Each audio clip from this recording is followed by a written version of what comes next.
Hello! It's a video game day.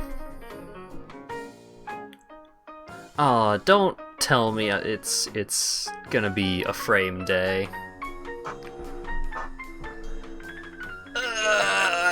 Kill me! Maybe it'll be fine. Maybe that was an isolated incident. IKEA!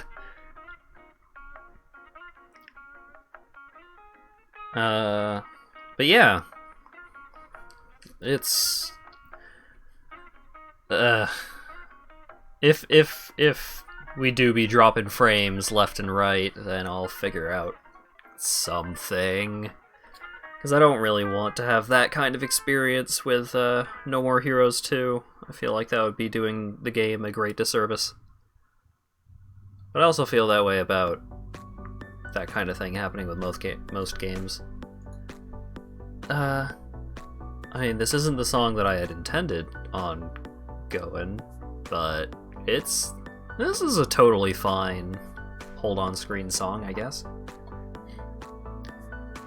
But yeah, so, might be a little... Is that dust in my tea? Might be a little off today, because I woke up before noon, which is completely absurd.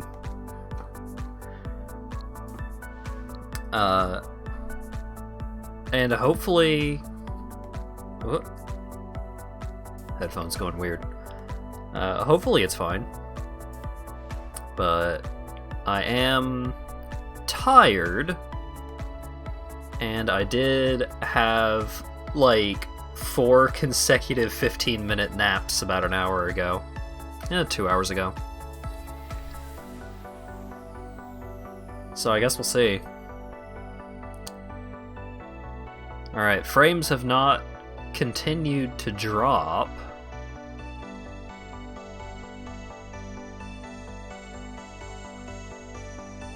Alright, we have hit 0.2% frames dropped. I think I'm gonna...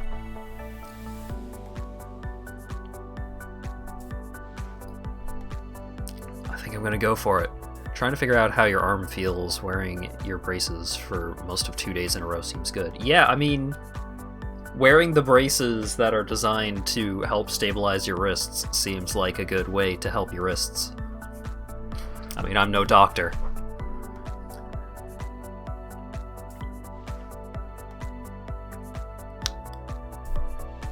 Frame. Oh, there goes 2%. There goes several hundred frames. Alright.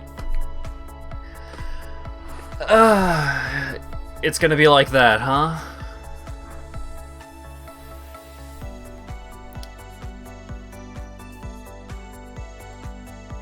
I don't think I've ever had a stream where I would be dropping frames and I would stop dropping frames. So I think No More Heroes may have to wait. But also, I missed the midweek stream, so I gotta do something. Yeah, maybe just more World of Warcraft. No more Heroes. We'll have more No More Heroes.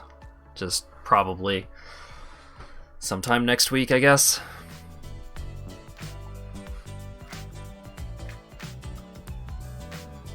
No Mura Heroes.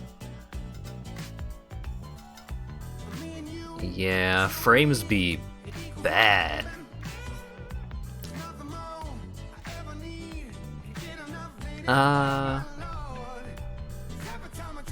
Alright.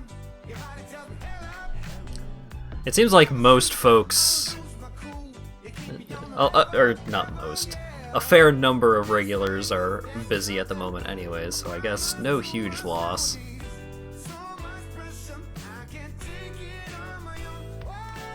Well, let's turn the music back up a little bit. We're gonna need each other.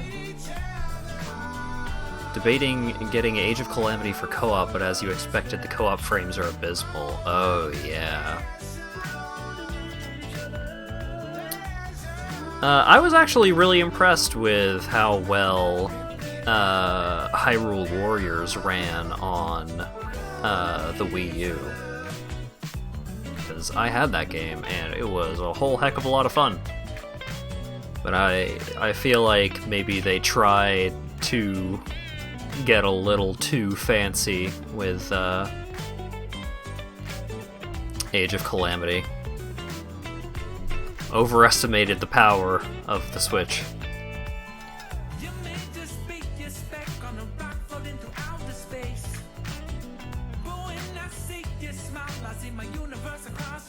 Yeah, and like Age of Calamity being exclusively for the Switch, you would think that they would have a better idea of what to do with it, but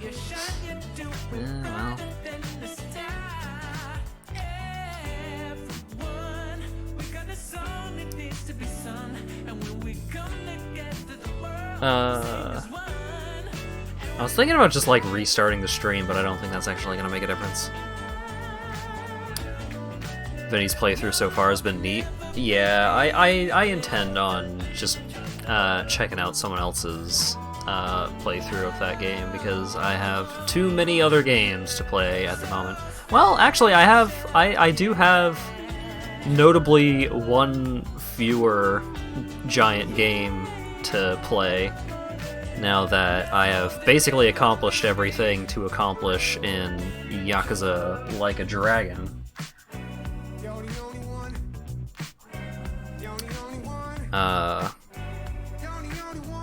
I guess I could play more Hades. There's still some stuff that I haven't unlocked in that, but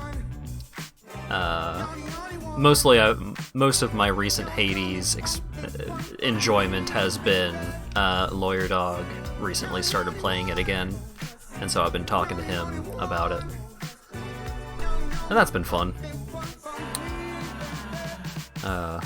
Yeah, like Yakuza Like a Dragon, God, that situation, so upsetting. Let's stream title.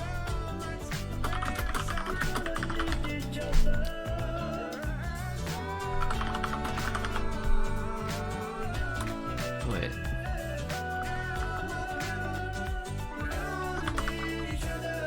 What was the category for?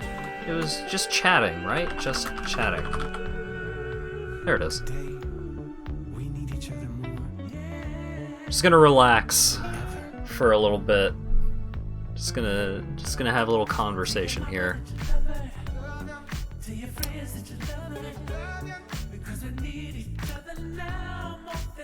Yeah, okay. So, for folks that are around, but were or was. For folks that were not, there we go. Folks that were not paying attention to the Discord. Last night, I got to the end of the hard mode version of the final dungeon in Yakuza Like a Dragon. Getting to the point that I could actually do that required like a dozen hours of grinding, both levels and money to upgrade all my weapons, and also upgrade materials to upgrade my weapons.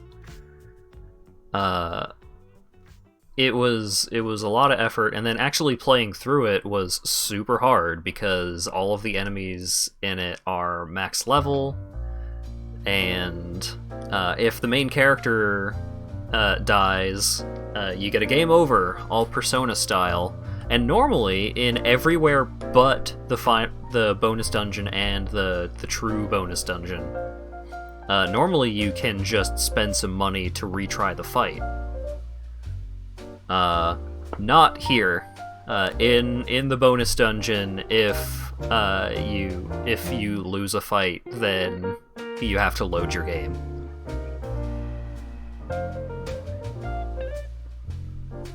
So I got to the end of the bonus dungeon, which took a good little bit.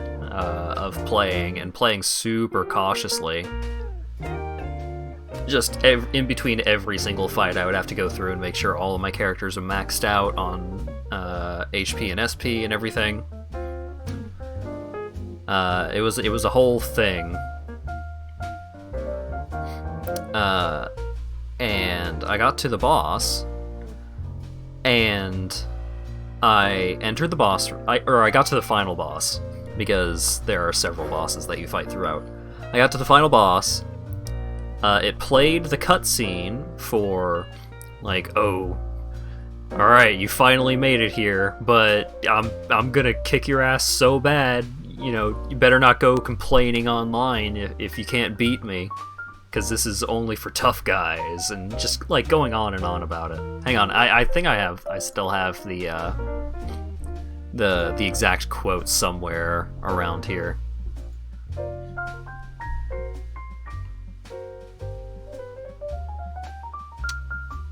Oh, I think my internet is just kind of fucking up right now.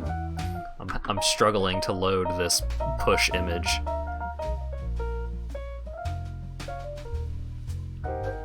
Good God.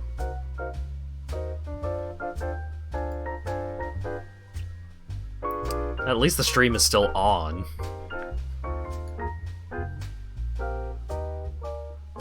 An error occurred during a connection to push. The page you're viewing cannot be shown due to an error in the data transmission. Yikes.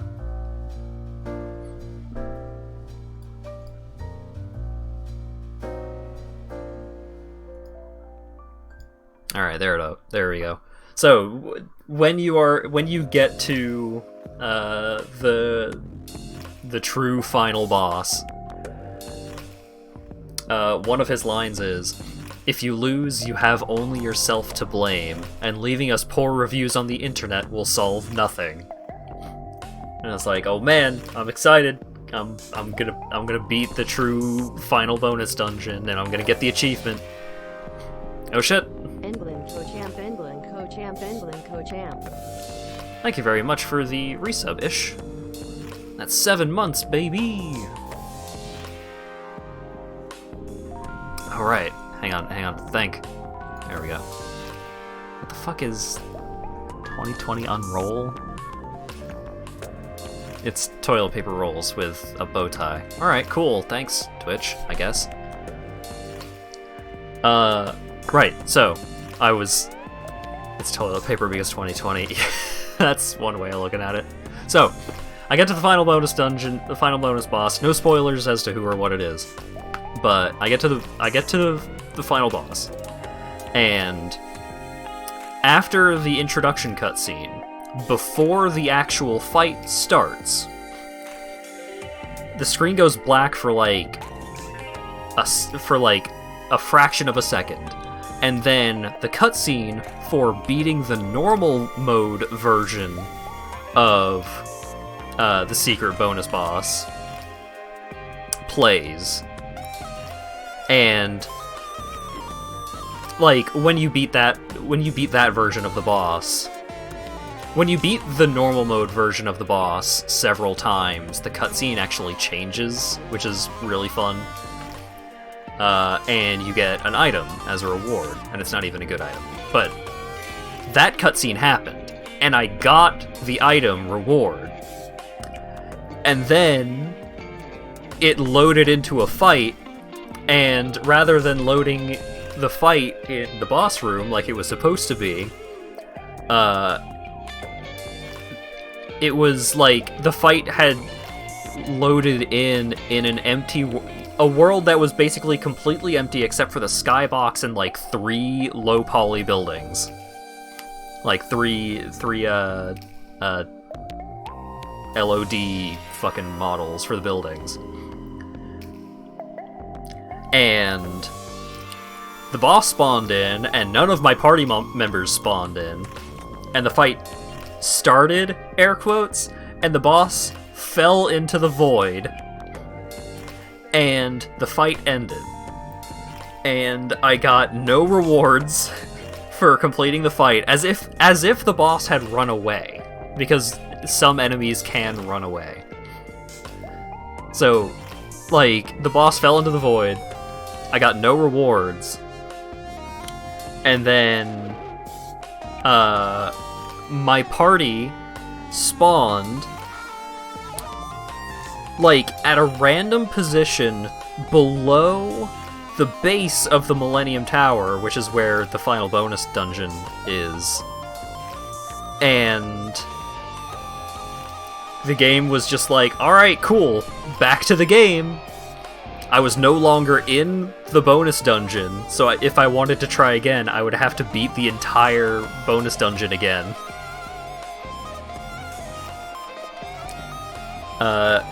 And like, apparently, I looked it up. Like, I looked up, like, yo, what the fuck just happened? And I saw that it is a common issue with the Xbox and PC versions. It's basically just like, wait for a patch if you want to fight that boss.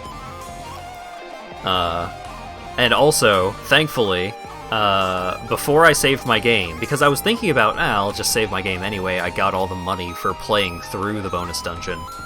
But apparently, if you save your game after something like that happens, then it has the very distinct potential of making it so that you will not get the cutscene for beating the boss the first time, and also possibly not get the achievement even if you do manage to beat the boss legitimately. So, I did not save my game. I lost like an hour of my life. It was a bad time. I did not enjoy it.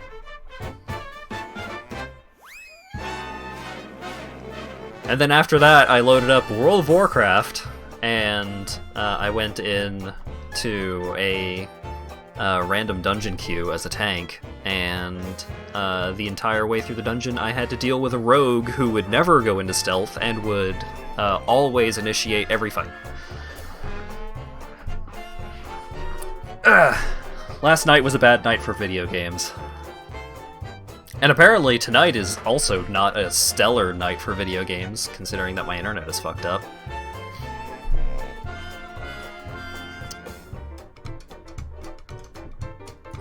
So...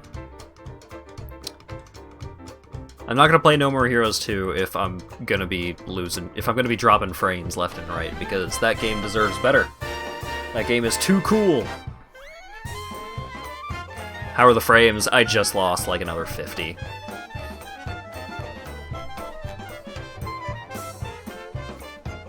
We're up to 649 dropped frames, which is not a high percentage, but it is very indicative that there are problems. 420,000 frame achievement when... Man, I have a life to live. I can't be spending my time like that.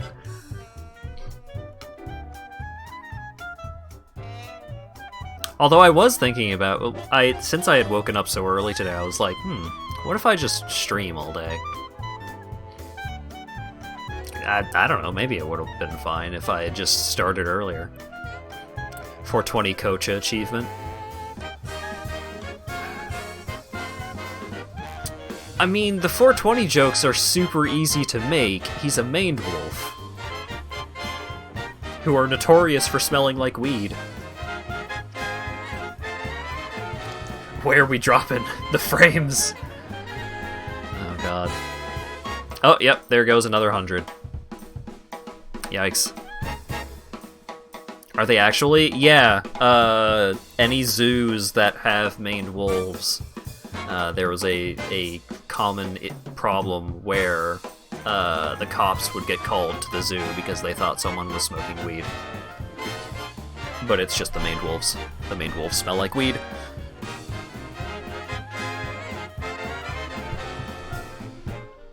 Specifically, their piss smells like weed, but I mean...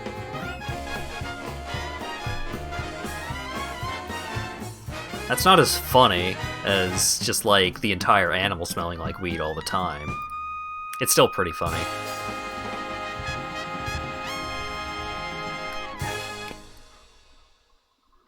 That was... but, like... Free money! Originally, as part of his character design, I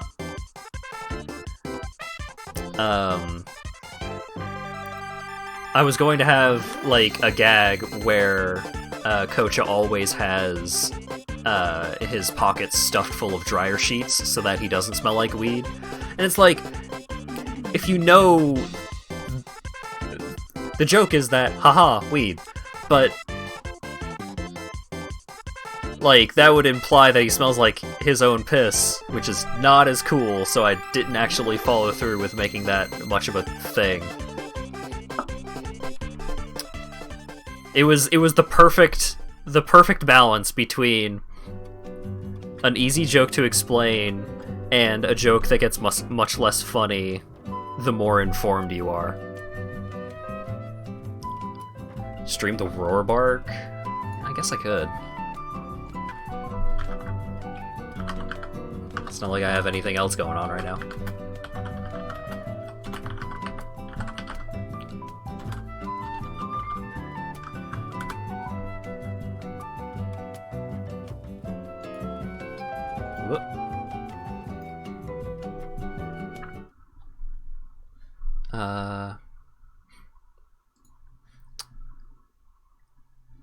Do I have anything super suspicious in my tabs? Kinda. Let's make this bad boy its own window. Oh, wait. Can I actually use browser sources for this? Let's find out. Sometimes browser sources work, sometimes they don't.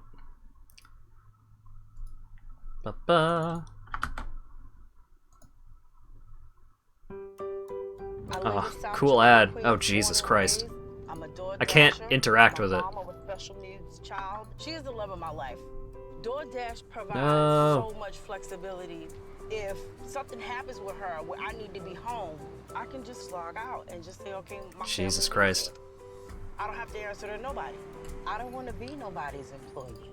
I do what I want. I'm independent. Independent lady. That's what I like about it. How do I control audio via OBS? Oh, God. I don't remember how to interact with browser sources.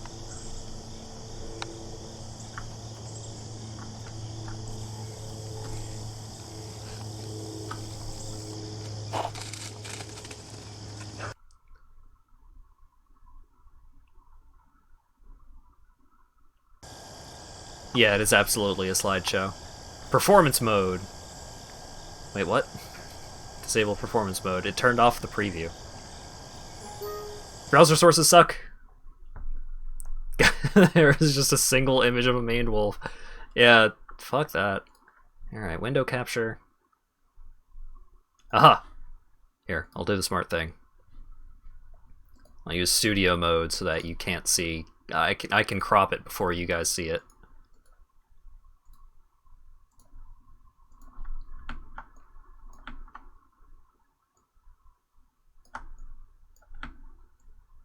So you can't see the names of all of my horrible pornography tabs.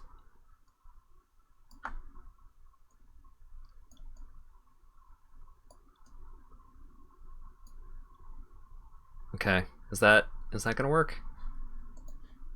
This might work.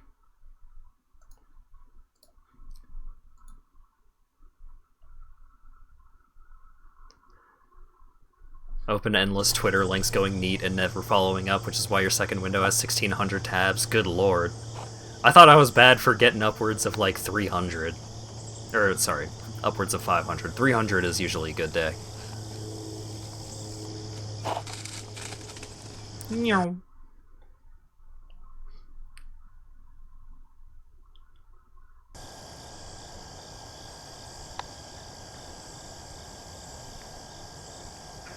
I've kind of gotten desensitized to, like, how crazy the legs on these bad boys are.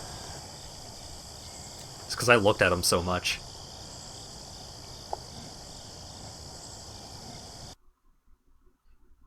Roar bark.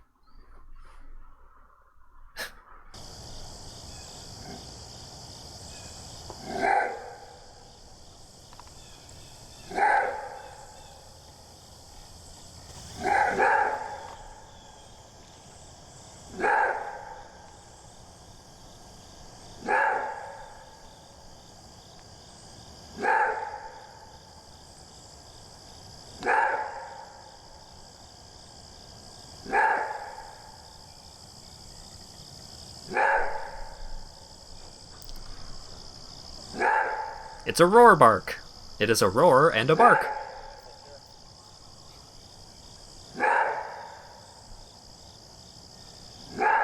You also get a good view of how fucking massive the ears are. Whoa.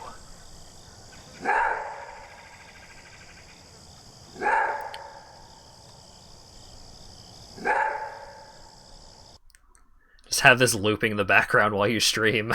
Good lord, I would go absolutely bananas. Alright. Boop. Were there any embarrassing video suggestions in that? No, it's mostly just Vine Sauce and Game Grumps and Mandalore and so on and so forth. Was the first 10 seconds of this video your bug? That's worrying. Oh, is it? Yeah, okay, yeah. That is almost exactly what the bug was like. Whereas just like, character loads in, world does not load in, character falls into the void. Okay, music. Bring back the music. The Weather Channel's old Storm Alert song on the background. I mean, I could sacrifice the VOD. Well, no. Sacrificing the VOD to the mute gods is no longer as viable as it used to be, because now I could get content stricken and such. Storm Alert songs are hot. I'll tell you why Weather Channel music is fucking incredible in most cases. Because a lot of Weather Channels used Spyro Gyra for their music. And Spyro Gyra fucking rules. OBS can replace VOD sections with other no audio. Yeah, but I would have to set that up. And then that's just like several minutes of a VOD where I'm just talking to myself. Or just like quietly listening to a whole lot of nothing. It's such a pain. Is Spyro Gyra another name for twerp? No. Twerp is more rock. Yeah, twerp is more rock. Spyro Gyra is very much jazz fusion through and through.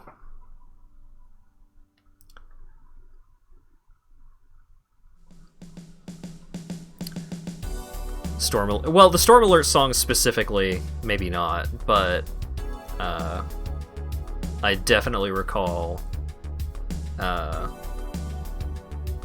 god, what was the other one? It was Spyro Gyra and Huge Groove, I think. Spyro Gyra's ancient. They're from like the 70s. Yikes.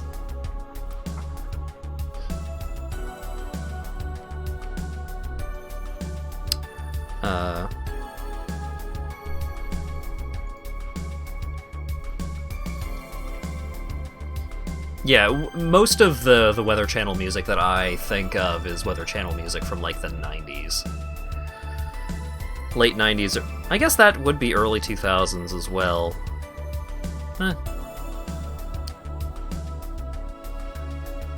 Hell yeah, jazz musicians. They know where it's at. One Burke link to straight up a Kingdom Hearts boss theme. Alright. Here, I'll give it like 10 seconds. I'll give it a little bit of time and maybe it'll be fine. Good lord, my bitrate is jumping up to like 5,000 kilobits a second and I'm still dropping frames. Good gods. I'm doing it. You can't stop me. It has a lead in. I'm just gonna jump ahead. Holy shit.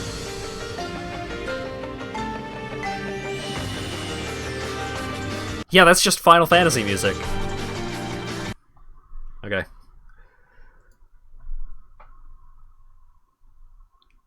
It's Kingdom Hearts fucking Final Fantasy music. It's fine. The VOD won't get it for like 5 seconds. It'll be fine. Turning storms into IRL boss battles.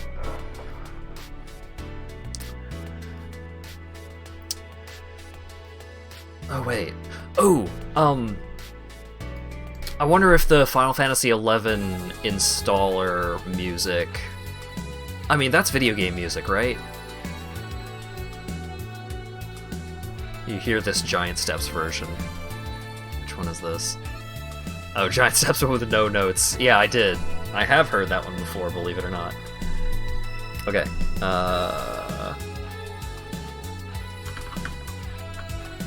God, what was it? Playlink?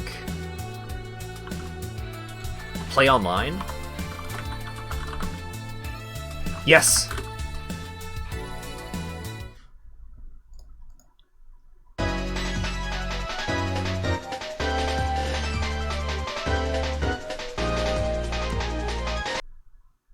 Ah! Buffering, no!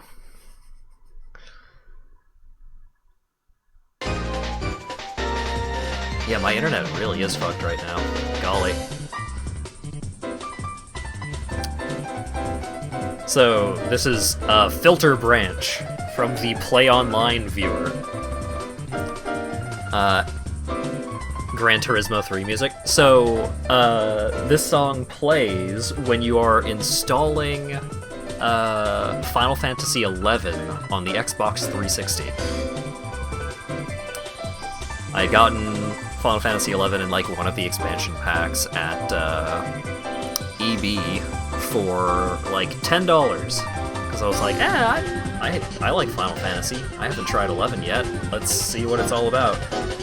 And it had a several hour long install time because video games. And this song played during the install. The Play Online viewer had a lot of really good songs on it. Because the Play Online viewer was the shell for Final Fantasy XI.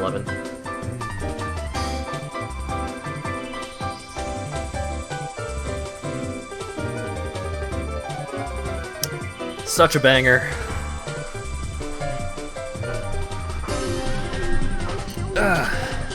Alright, video games. Something that struck you as odd was keygen music. Oh man, Artificial Intelligence Bomb? Hell yeah. Although I'll never be able to think of Artificial Intelligence Bomb anymore without thinking of Artificial Intelligence Beach. The Steppin' on the Beach Artificial Intelligence Bomb crossover.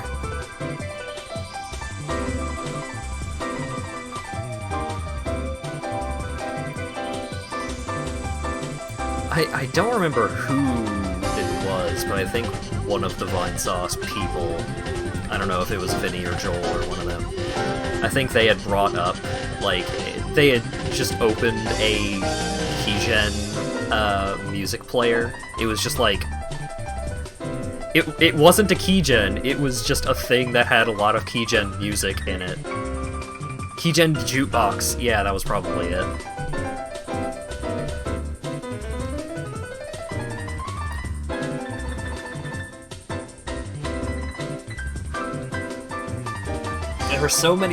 There were a lot of really good keygen songs for some reason.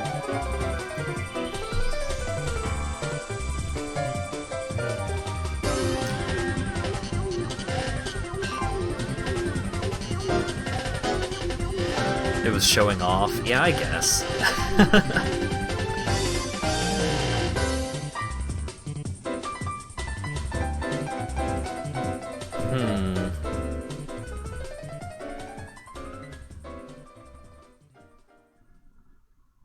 What's the autoplay on this bad boy gonna be? Oh, right.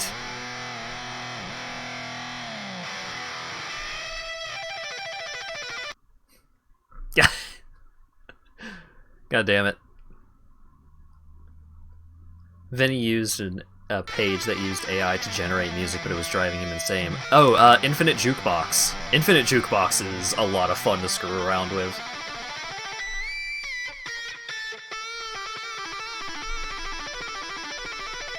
I'll go music. This is from Thunder Force 4.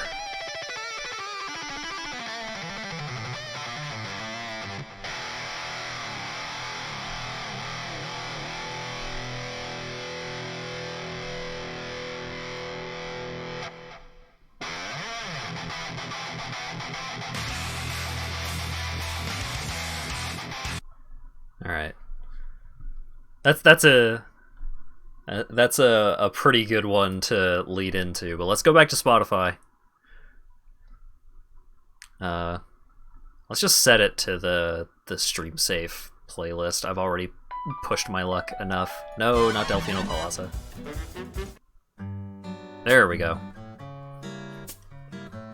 If he used it only for percussion tracks, it'd be algorithmic. Thanks, Colt.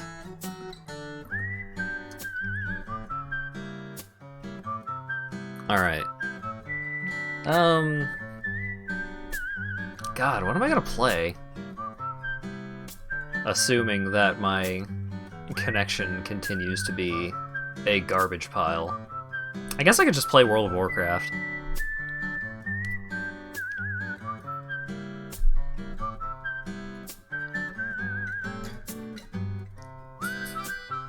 Roar to Bank? What?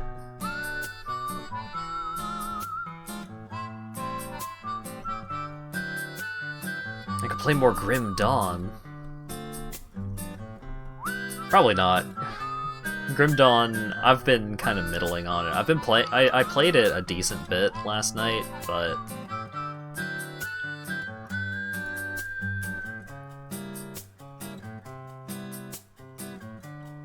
tomorrow's time to Nax. Oh, Naxxramas is getting released on Classic. Nax is the final content patch before Burning Crusade, right?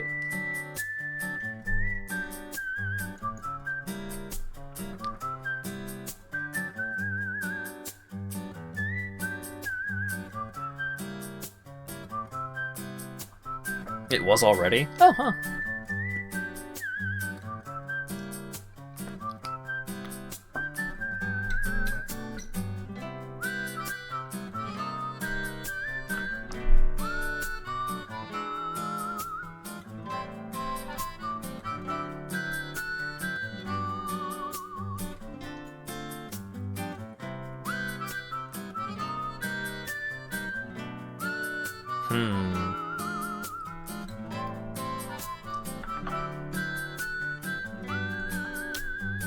Kind of shuffling around between a couple of different windows here. Let me... Oh god. Okay. I'm gonna move my tertiary monitor because I'm not playing No More Heroes tonight.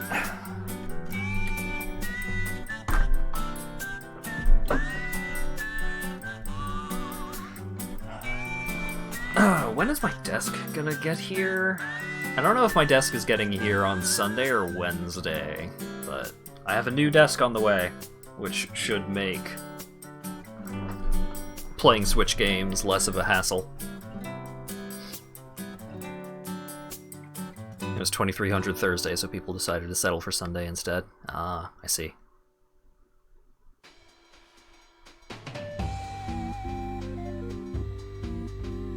Oh, overlay the roar bark over the game. I see.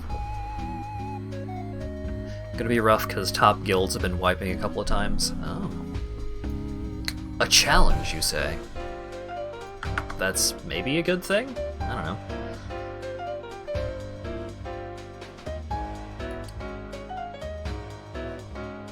Hey!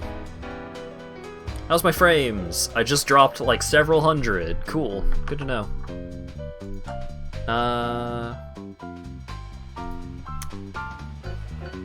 Let's see. What are we gonna play? I'm I'm not really feeling Kochibi tonight.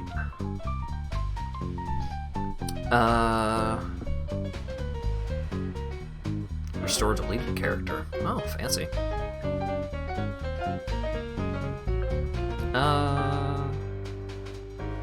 Oh right, I should make... Oh god.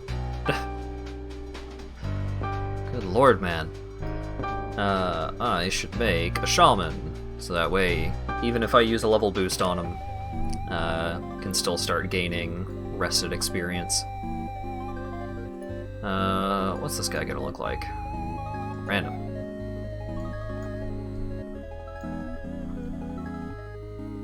That is a pretty good look. Yeah, sure.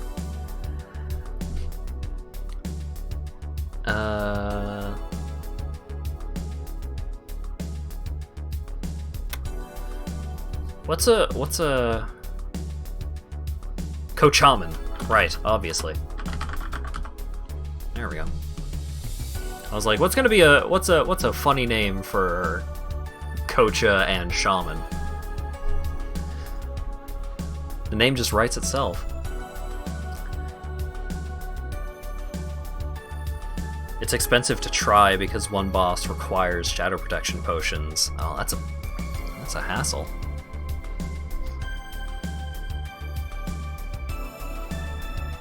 I guess I should change the game title.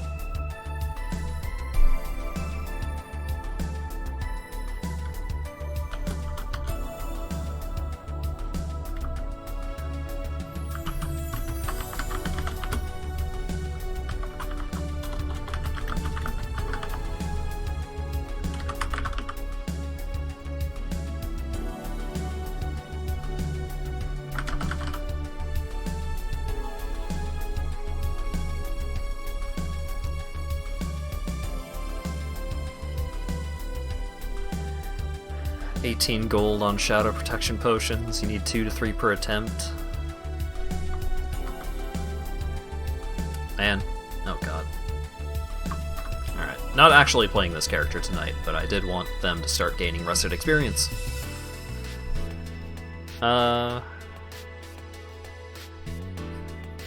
Who should I play? Not Kochibi. But out of the rest of these characters, who should I play?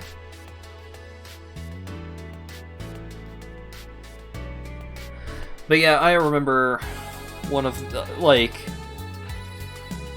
I think I have maybe spent less than 200 gold on raid consumables over time, because either I was in a guild that would just give them to me for free, or I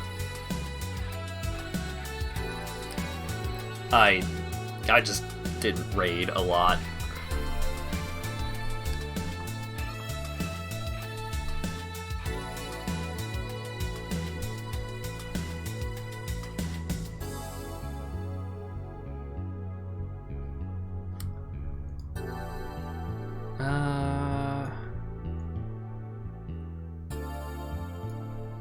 I could just roll a die.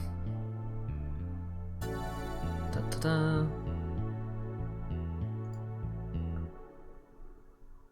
Level 40 greens of frost resist going for 150. Good lord. It's a hell of a thing. Dice bot test. Let's see. 1, 2, 3, 4, 5, 6, 7, 8, 9.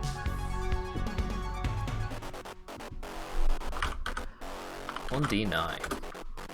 6. 1, 2, 3, 4, 5, 6. Monk.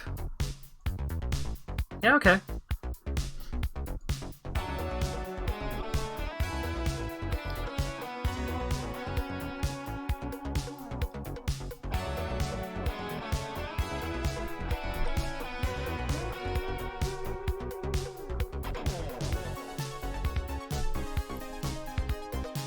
Cochalok is clearly the 6-1. Yeah, but Kochibi was not counted because I did not want to play Shadowlands stuff tonight.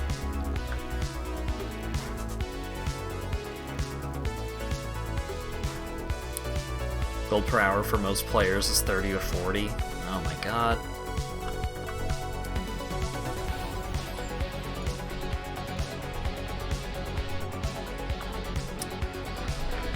What a horrible life to live.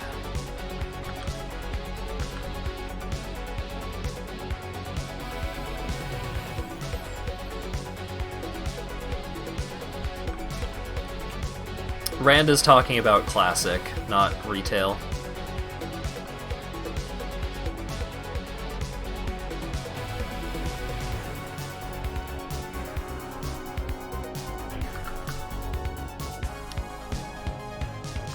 What expansion should I play?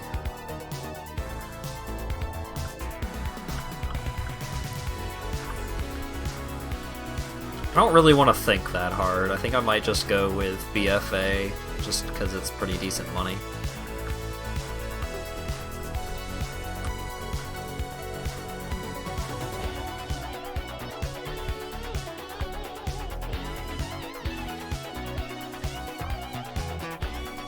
Not gonna dump a lot on cross-res pieces. Pieces drop in, and the guild is gonna do crafting.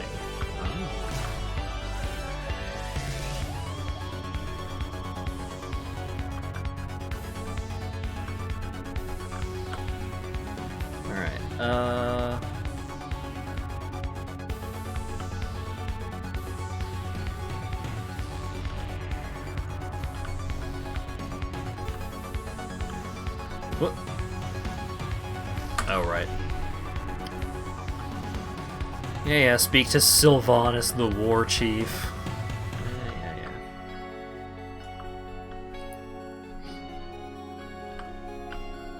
But also, since I'm going to be, like, paying half attention to the game, let's call it an AMA kind of night. Just chatting and such.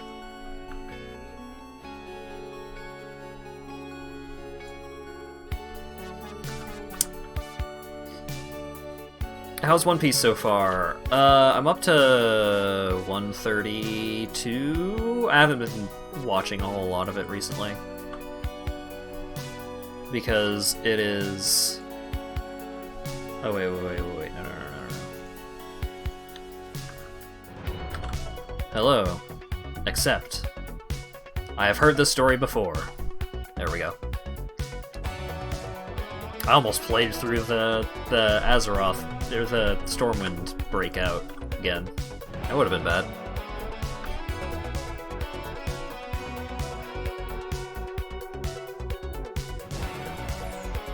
Resistance fights are not something you miss. Yeah, it seems like a massive pain in the ass. Like, fights that require specific kinds of gearing seems like a not particularly fun challenge. But yeah, One Piece, I'm enjoying it. I'm still just frustrated that watching it on Funimation is not great, but I had been watching it up to that point on Netflix, and Netflix kind of spoils you for watching things on a thing. Because, like, it automatically does the thing where it, like, fills the window without having to go fucking full screen, because I don't want it to go full screen, I just want it to fill the window. That's not a thing on most video players. And sometimes it just borks itself trying to load episodes, and I have to try for like minutes to get it to load an episode properly. It's like, oh, man, I just want to watch stupid pirate anime. And I tried the illegitimate sites, and they suck even worse.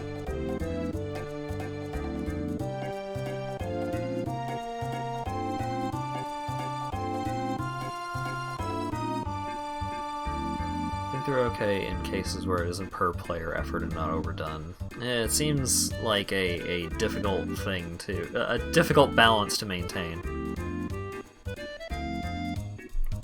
Shadow resist for a warlock so they can tank one of the twin emperors.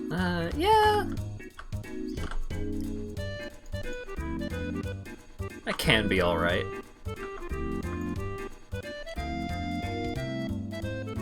This is why you get all your anime through the ancient and arcane ways of IRC. See, the thing is that, like, I need a...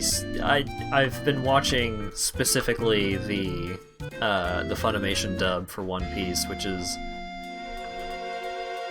just, like... I feel like it is less readily available than the original version of One Piece. And also, I don't want to fucking, just, like, outright torrent whole seasons of it. Cause, like, I have a paid fucking Funimation account. If they say that's not allowed, that's their problem. I am paying for the anime.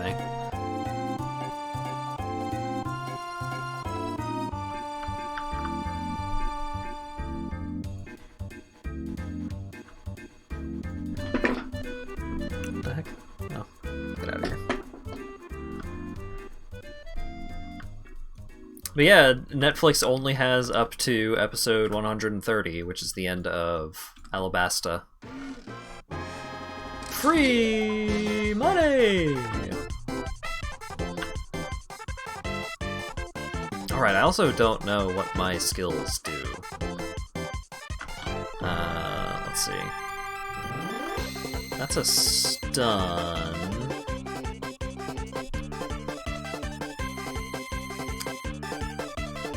Heal, I can go there, probably. It's also a heal. I am Windwalker, right? Yeah.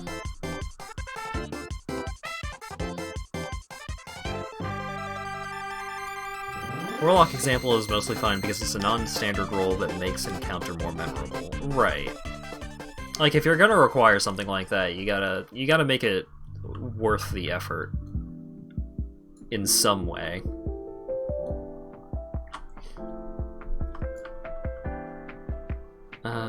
Let's see. Spinning crane kick. Touch of death. Can go on C4, maybe?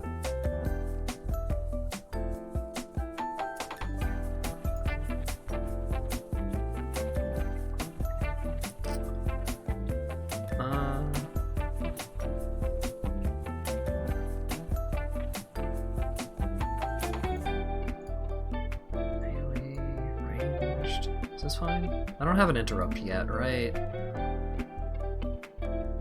Taunt, no. Leg sweep is a stun. Blackout kick, yeah. Windwalker. Rising sun kick. Wait. Rising sun kick.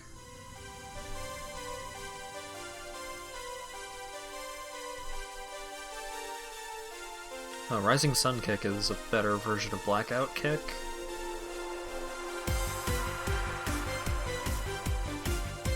What's my interrupt? Blackout Kick costs 2 fewer chi, right. Okay. I got my interrupt at 18. Alright.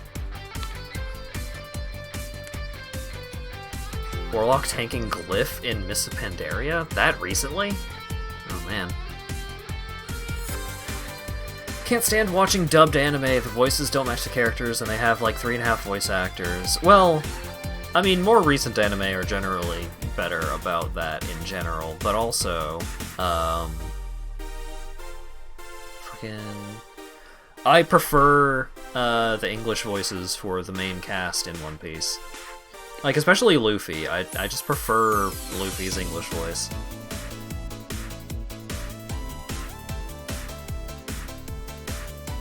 What am I doing? Right. I need to get myself some heirlooms.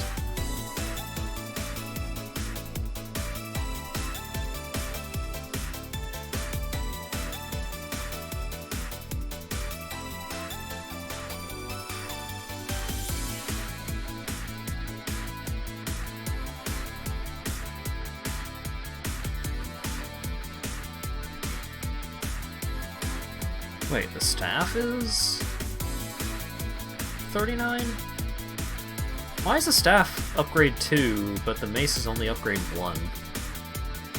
Oh. So use the staff.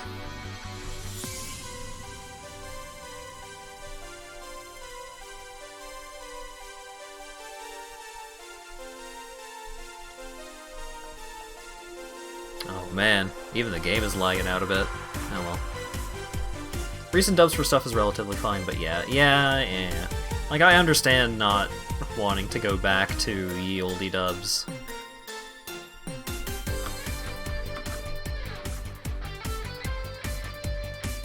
The English anime that you've watched and enjoyed is Afro Samurai. My frames look good. Yeah, they have been pretty stable, but my internet connection is still questionable.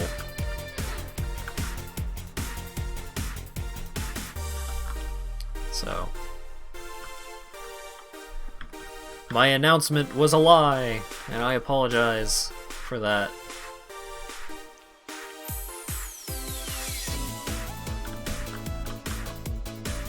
But yeah, like,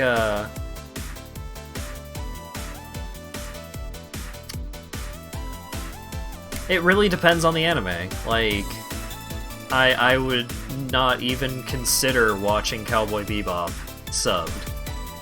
Because why would you? But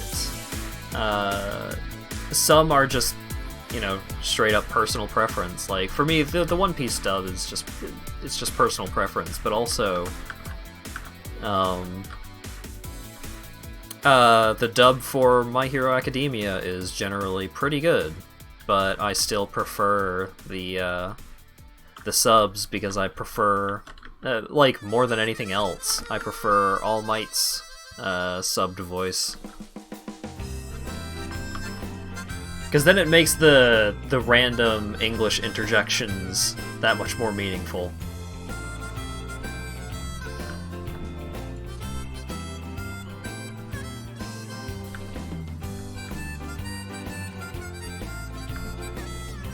In English, when you hear people not sounding natural, it's more noticeable. Yeah.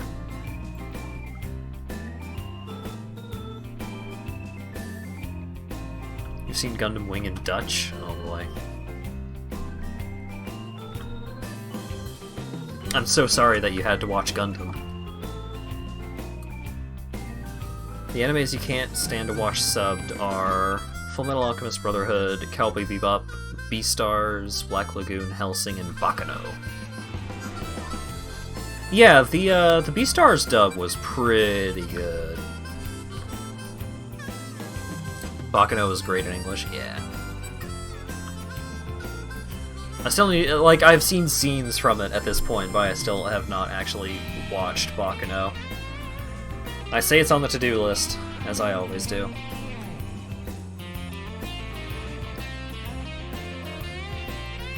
You were like 7? Oh, I see.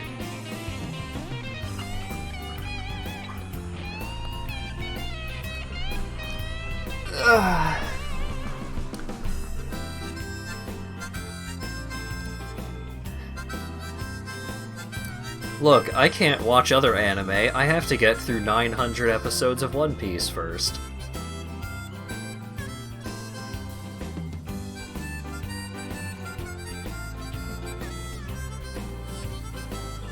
Finnish dubbing has abysses and peaks. Oh boy.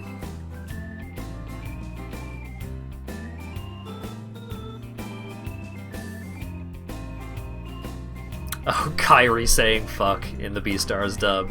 That's pretty good.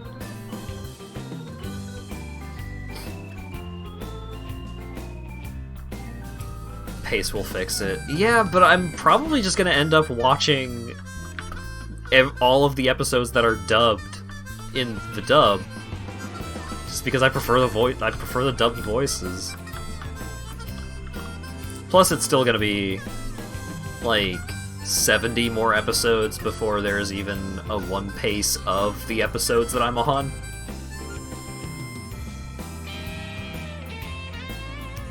You're at episode 230 or so. Oh man. Only like 700 more episodes.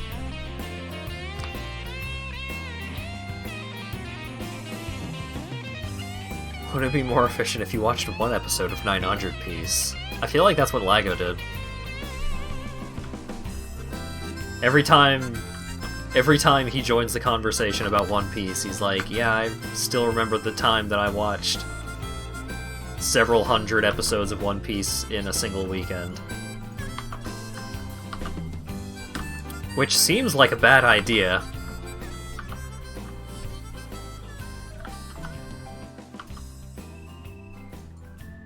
And also impossible? Discuss.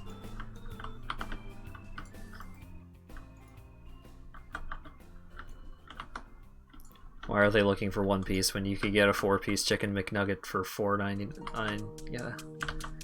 That's a good question.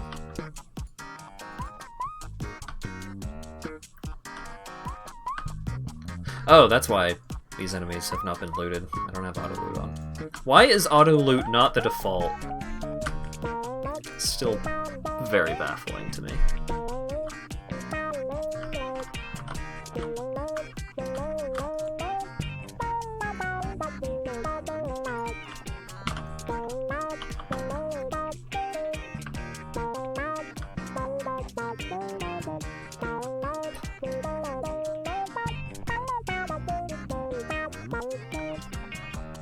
Watching the entirety of Rocco's Modern Life in a single weekend was rough on your brain.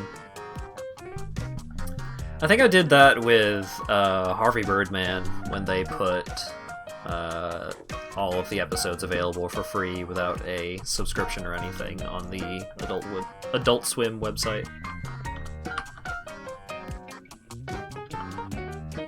Harvey Birdman's a good show.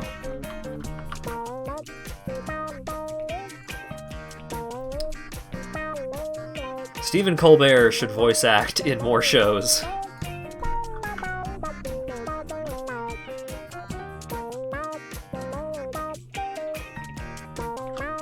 Wait, no.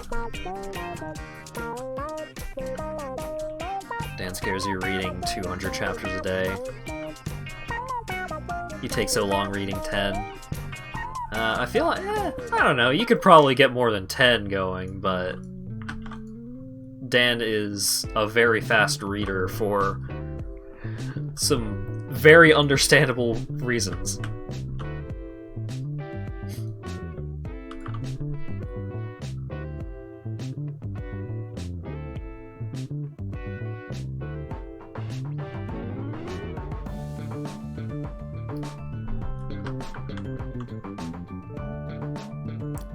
You queue up various One Piece songs while you read. Nice.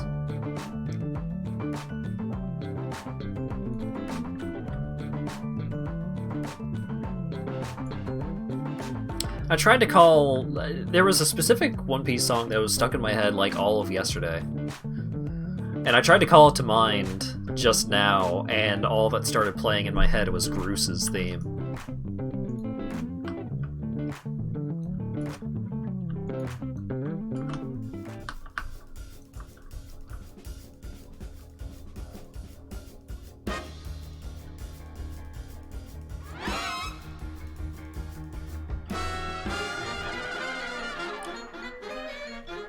I feel like I could read a lot of manga in a relatively short time, but usually I just don't, because I don't want to.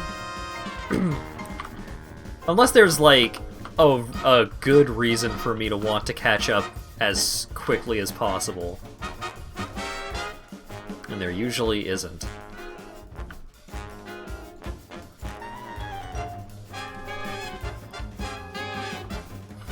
There's a site dedicated to finding soundtracks for on every episode. Wow.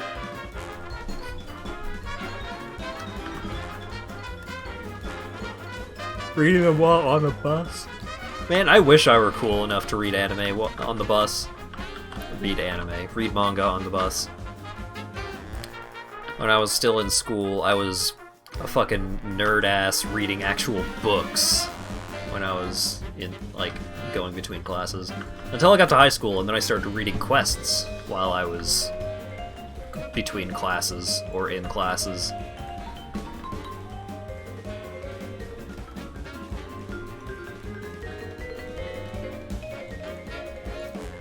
Having a smartphone was pretty cool.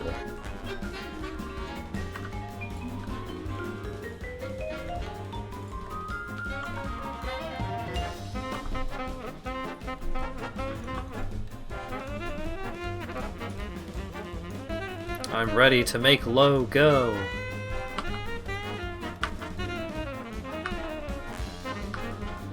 Just read good manga like Naruto to make you respected amongst your peers. Don't fuck with me, I have the power of God and anime on my side.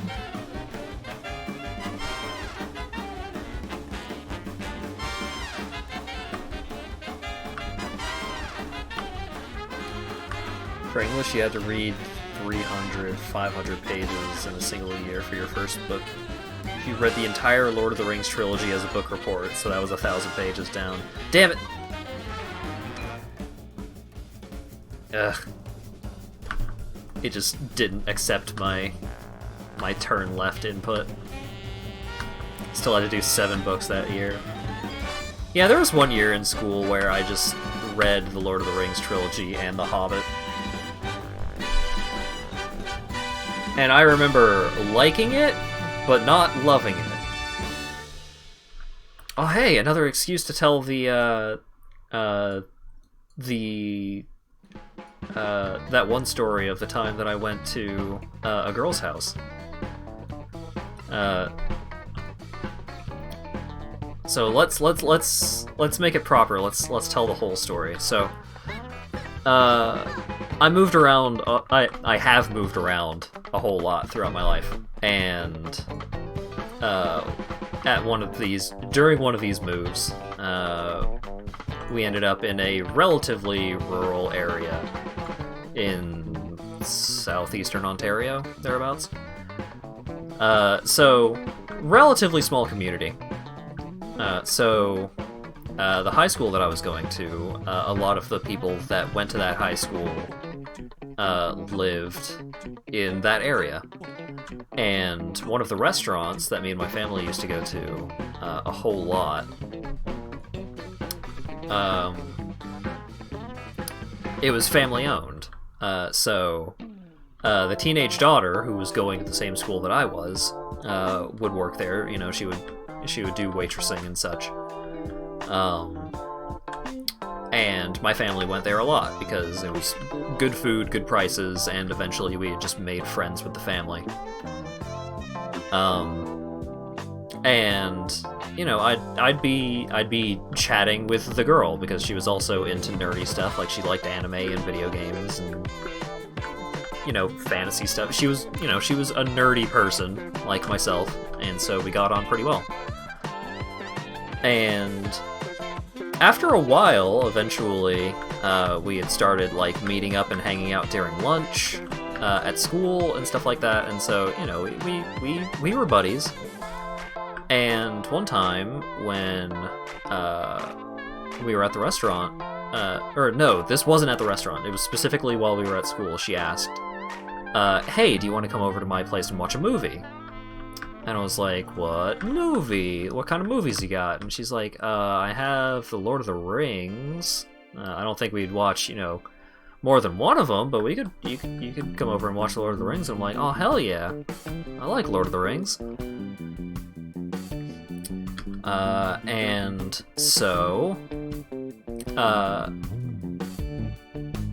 I have my parents drop me off at her house, because it was a bit of a ways. And I get to her place, and she's like, "So yeah, we're gonna have the place all to ourselves for the evening, because my family's out, you know, at families." Her family was out of the house, and she's like showing me around the house, and she shows me her room and everything, and you know, she shows me like some of the artwork that she's done. You know, she's given me the grand tour, and I'm doing my best to play along, because it's just like, oh man, that's really neat. But in my head, all I'm thinking is, yeah, but where's Lord of the Rings, though?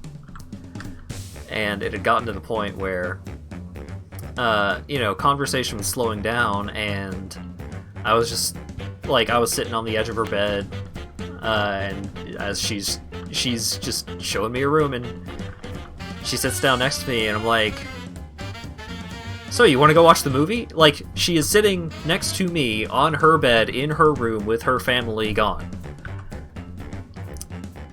And my response to this situation is, so yeah, you wanna watch that movie or what? And she's like, oh, okay. And she turns on the movie, and she makes me a mug of tea, because she also really liked tea. Like, she had one of those, single mug tea infusers. She had loose leaf tea and everything like that.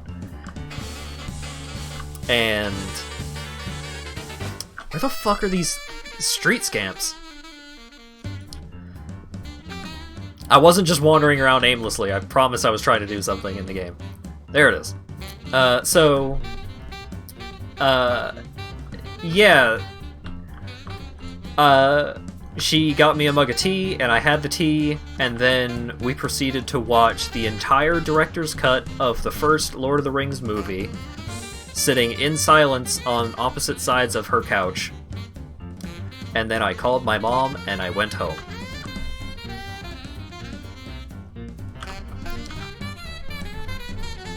And I think the best reaction that I have gotten from telling this story was I told my sister this story, and she just had this absolutely mortified expression on her face. She's like, oh my god, that poor girl. And I'm like, yeah, right?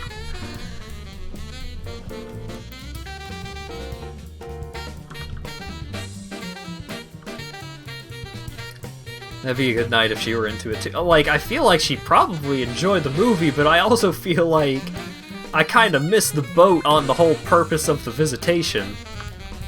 And perhaps that left her a little cross, because she didn't really talk with me much after that. Eventually, we started talking like normal again, but oof. I have a feeling she was not super jazzed about how that whole scenario played out. And I'll tell you, so many of these things are obvious in hindsight, but at the time, there was not a single thought in my mind that there was any kind of ulterior motive.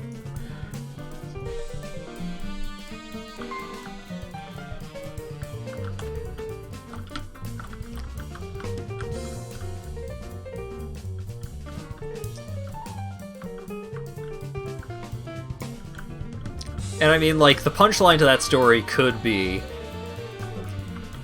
so yeah, and then I told my boyfriend about this story, but I kind of swing both ways, so it's not as though it were damn girl, you barking up the wrong tree, I'm gay as hell. It was more damn girl, you barking up the wrong tree, I'm stupid as hell.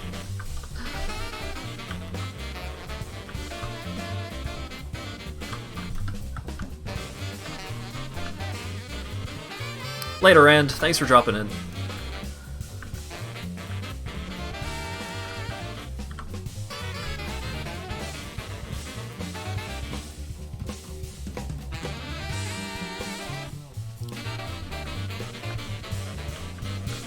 An innocent cinnamon bun. Yeah. Poor girl. I hope she's doing well. I did not keep in contact with most people that I have met throughout my many, many moves.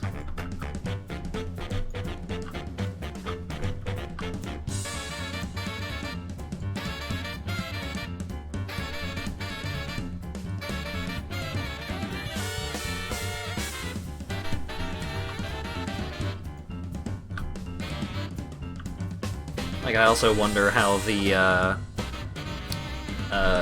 stoner that lived in a church, wonder how he was doing.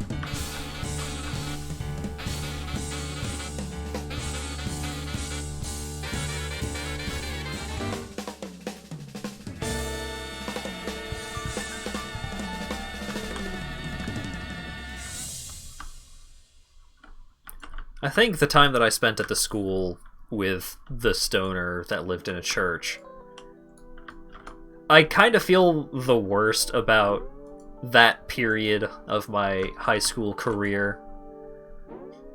Because looking back on it, there was a lot of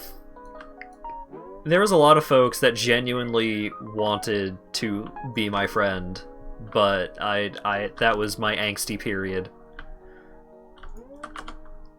And so I was not friendly.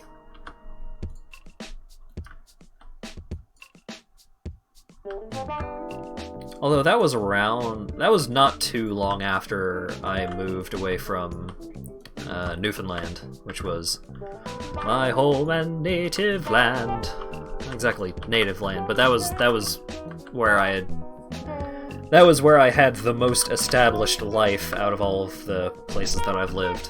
And so I was pretty bummed out about that whole sitch. But I got over it, thankfully.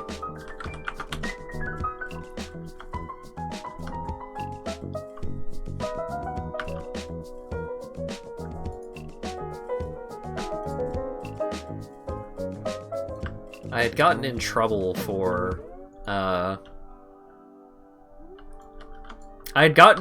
for scaring the quarterback of the high school football team because I was just so dark and brooding, and I would just like fucking make angry glares at him because he kept trying to talk to me.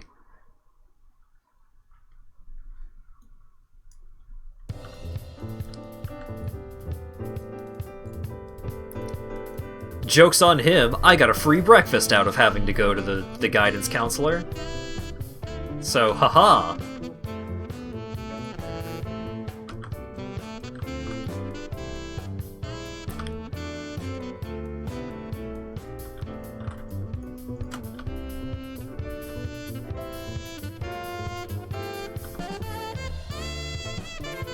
Angry free breakfast.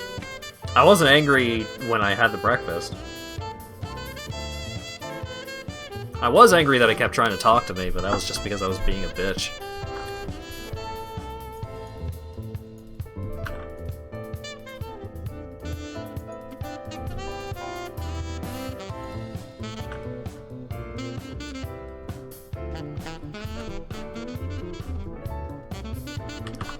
Oh well. Oh, I should actually check in with my my Discord of various folks from my university class. I wonder if anyone actually pays any attention to it these days. I feel like most people are probably still in there because most of them just used their personal Discords for it. But I had made a separate Discord for it, so I haven't checked in on it in a while.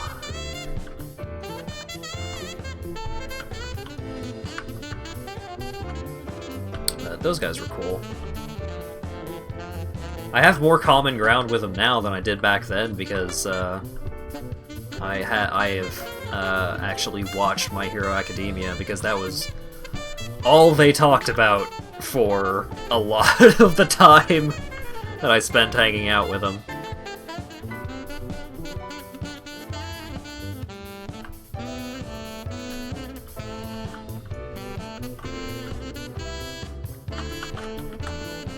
I should have listened.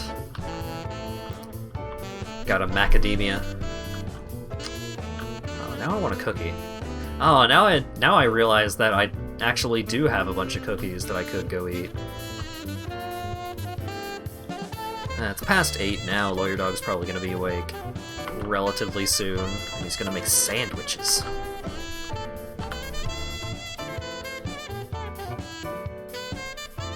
No More Heroes looks a bit different than I remember. Yeah,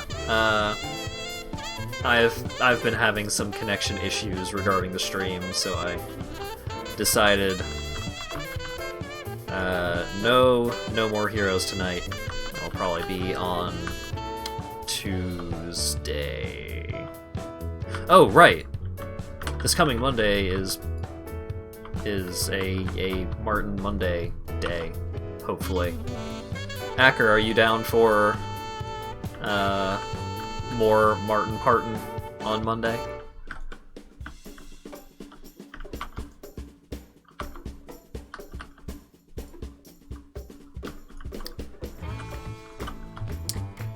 Lawyer Dog and Lago have previously said that they should theoretically be available for that.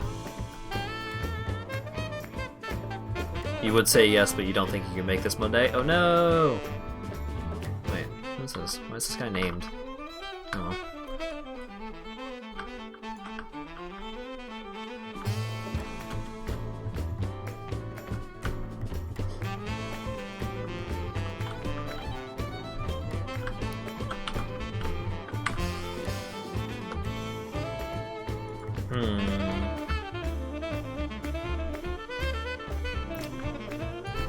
If no Acker, what's going to be the solution there? Because I really enjoyed playing with you, so I would like to play Mario Party with you again.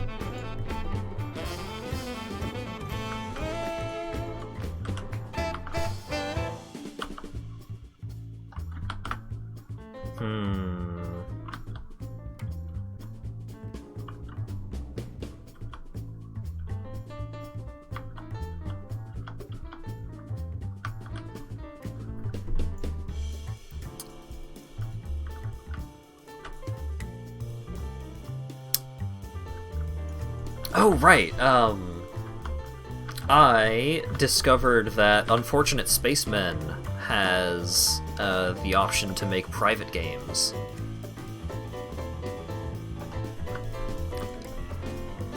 If you're not aware, Unfortunate Spacemen is... it's a traitor game, a hidden identity game, where you're a bunch of spacemen in space, and you have to figure out who the alien is, and then you gotta kill the alien. But it's more involved in its mechanics than something like Among Us. Among Us is pretty straightforward and, I guess, pure about the gameplay. Unfortunate Spacemen is either a first or a third-person shooter.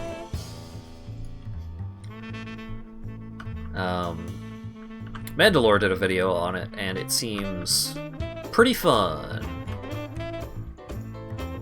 So I was thinking of doing that for a multiplayer day stream.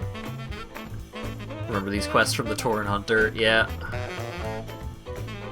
Leveling alts really do be like that.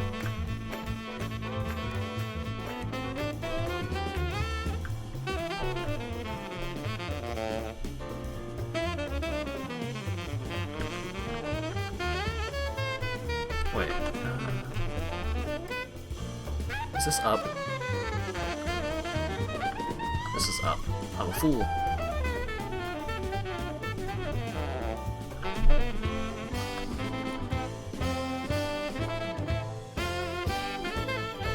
How many of these dudes can I handle at the same time?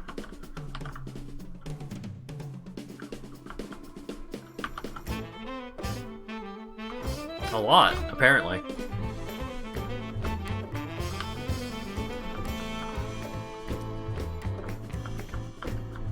Heirlooms stop being quite this busted eventually, but early on, heirlooms, you just obliterate everything.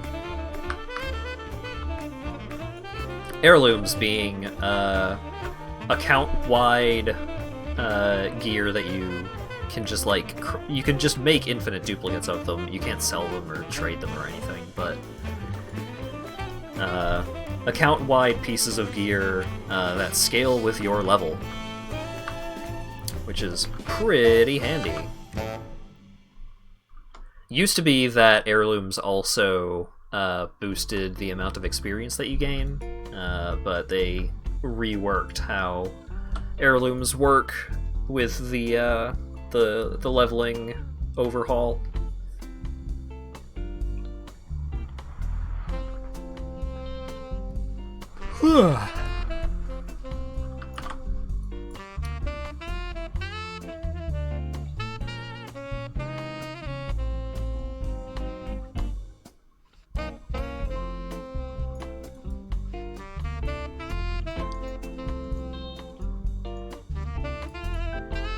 Level 13, baby! Wait, which sells for more? This one.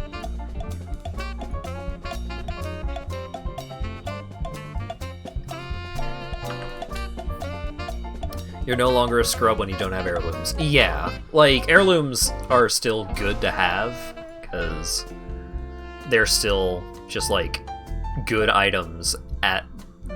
As you level up, they continue to be good items. Every now and then you can get items that are better. I need to take the Flight Master. But the fact that they level up with you just saves you effort. It smooths out the process rather than speeding up the process, basically.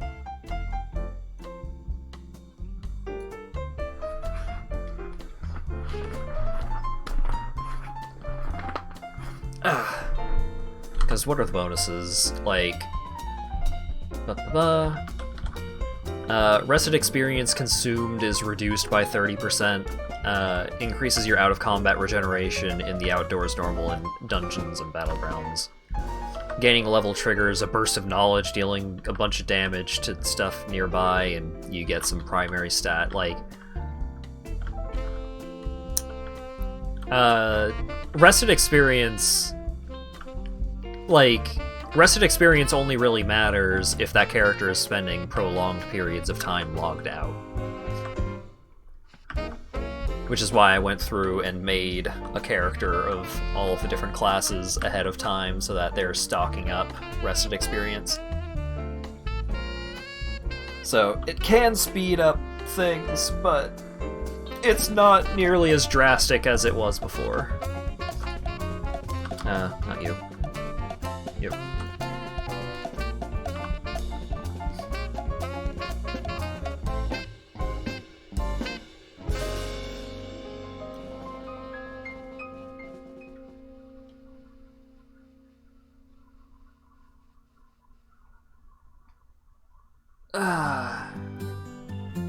I kinda want to, like,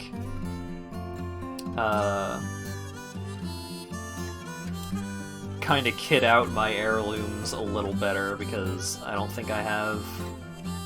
Most of my heirlooms don't scale all the way up to level 50. But, shit's expensive, man. It is pricey, and I still kind of need to be a little cautious about how I'm spending gold until I can actually save up for the Traveler's Tundra Mammoth thingy, so I can get on-the-go transmogs, which is the big thing that I want, basically. Okay, I haven't collected this appearance, so...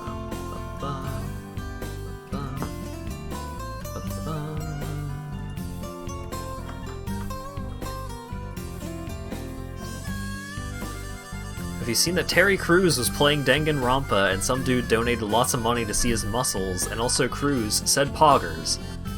All of that sounds exactly like something that I would hear about Terry Crews.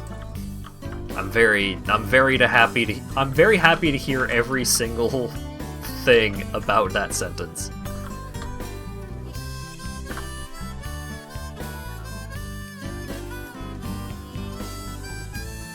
I feel blessed to know about Terry Crews. He just seems like such a fun, genuine kind of guy.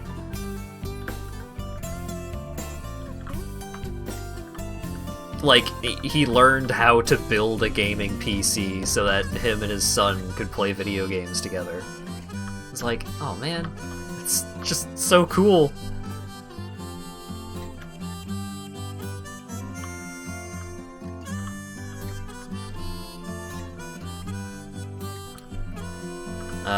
I had first learned about Terry Crews from, I think they were like Super Bowl ads or something.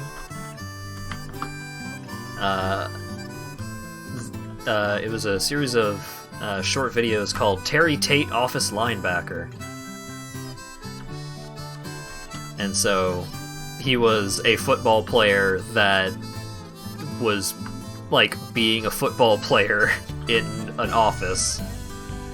It was dumb, like it wasn't exactly highbrow humor, but I really loved those videos, and I'd kind of just been a fan of his ever since.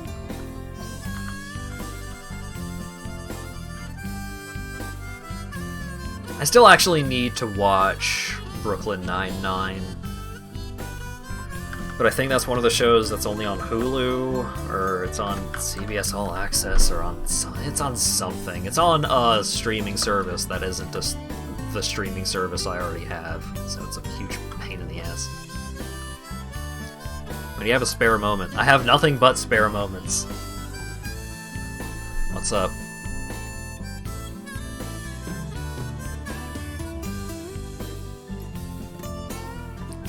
Oh, he's doing the new meme. He's doing the new meme, I see. I don't even need the audio to know exactly what he's saying in that video.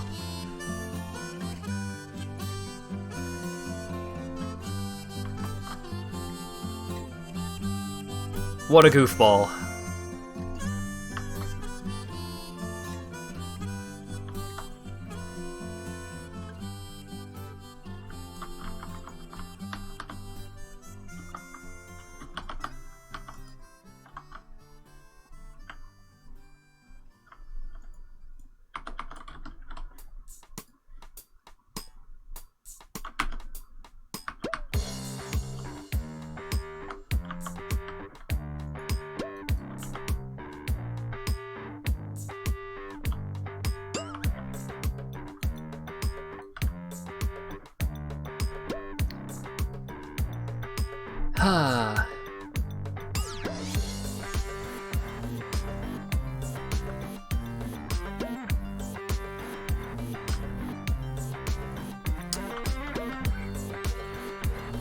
Another one of those big name comedy fellers these days that I really enjoy is John H. Benjamin. John H. Benjamin is also a pretty fun guy. I enjoy the stuff that he does. Like how he released a jazz album. John H. Benjamin, the Jazz Daredevil, was his musical name, his artist name, and the album was called Maybe I Should Have, with the subtitle Learned How to Play the Piano, wherein he plays jazz piano on a jazz album. And he super does not know how to play H. John Benjamin? Is it H. John Benjamin or John H. Benjamin? But yeah, he doesn't know how to play piano. And he plays piano on an otherwise very professionally made jazz album. Like, everyone else in the band knows how to play and is very good at playing music. I would play an example. An excerpt, one might say, but no. Not because it's too bad, because I unironically love the album, but you know, content ID. Now I need to know, did I fuck up? I always mix up H. John Benjamin.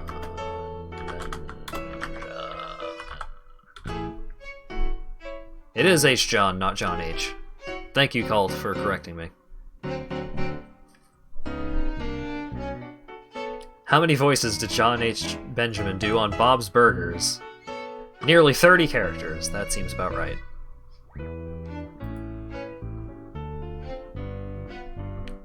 Yeah, he is a funny guy. He also did a bunch of voices on Archer, which I've heard is good. I've watched like 30 seconds of Archer, probably.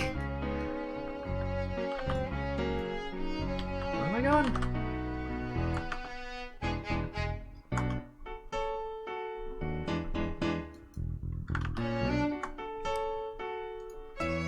I'm trying to multitask. I'm trying to get a link to Maybe I Should Have as I'm running around.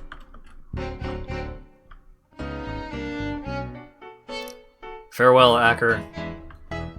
Have a good time doing whatever it is you're going to be doing for 40 minutes.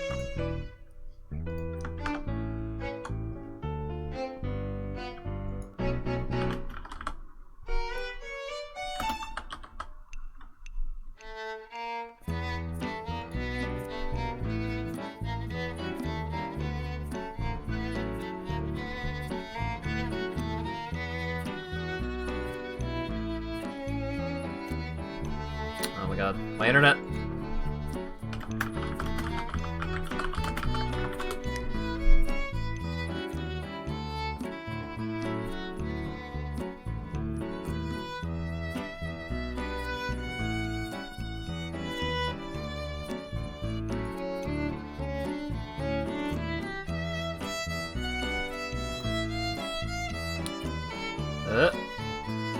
Oh.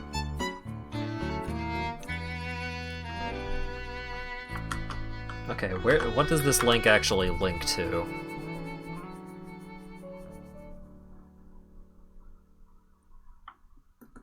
Yeah, sure.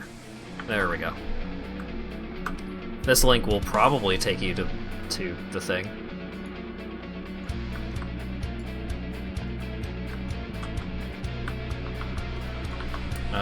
The first title on the album is, or the first song on the album is I Can't Play Piano, Part 1.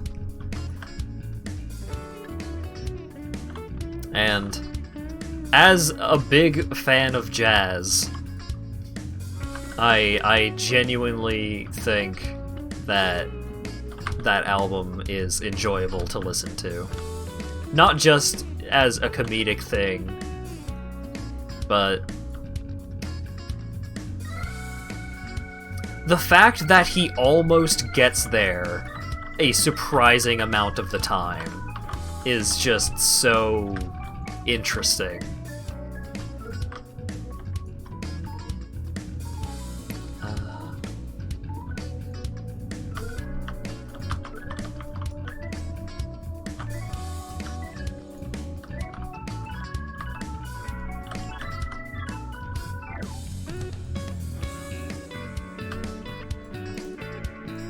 Zoom.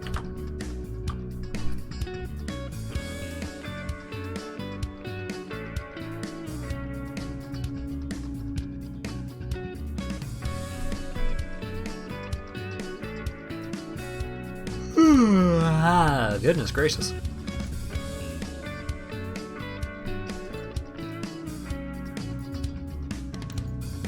I'm trying to think of other jazz albums specifically that I'm a big fan of.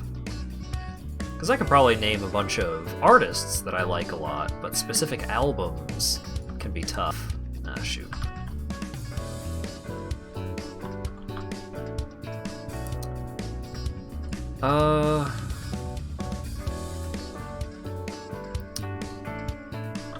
Orchestrion is probably one of my top picks for incredibly good jazz albums.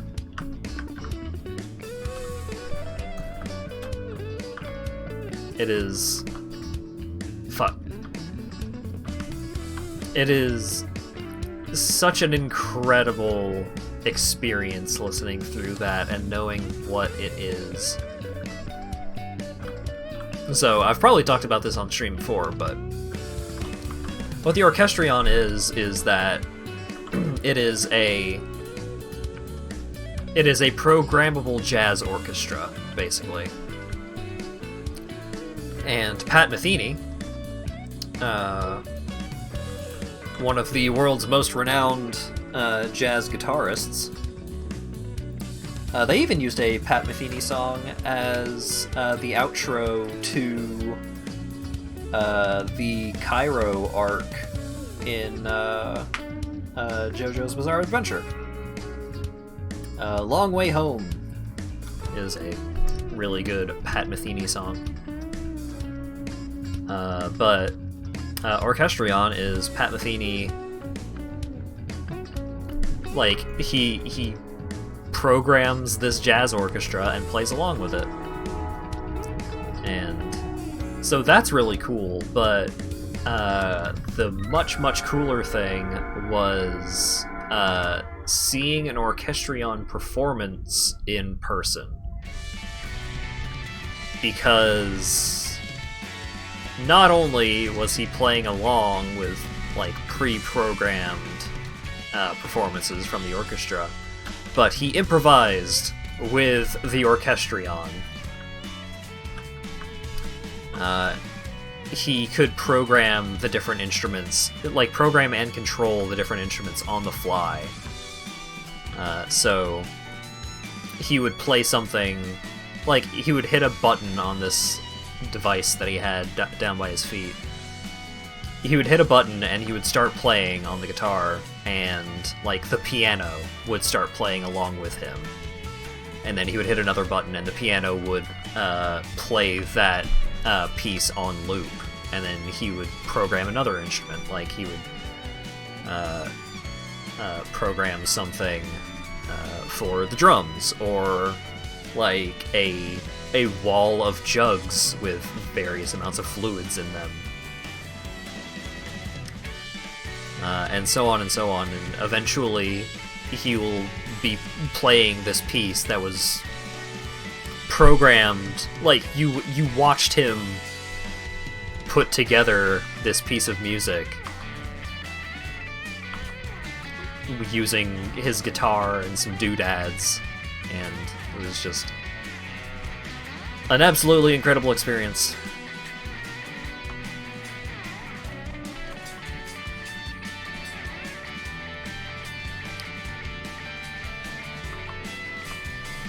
Man, I'm looking forward to going to concerts again.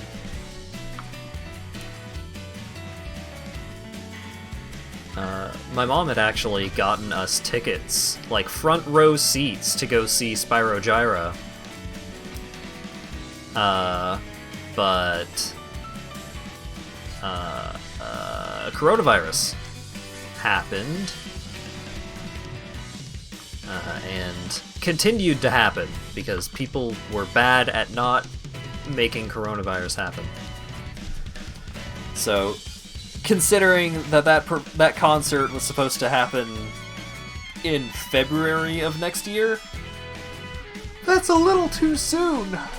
So that ain't happening.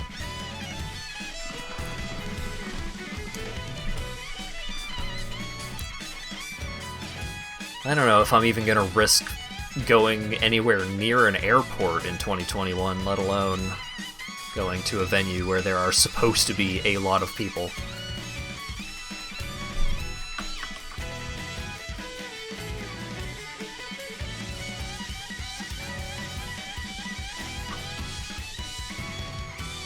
Oh man, rare upgrade! Golly.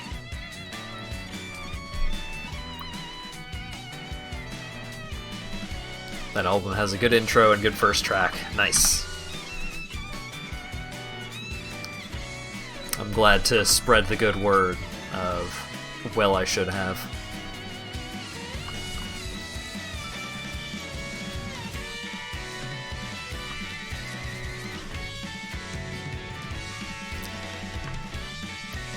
And for those who have not checked it out,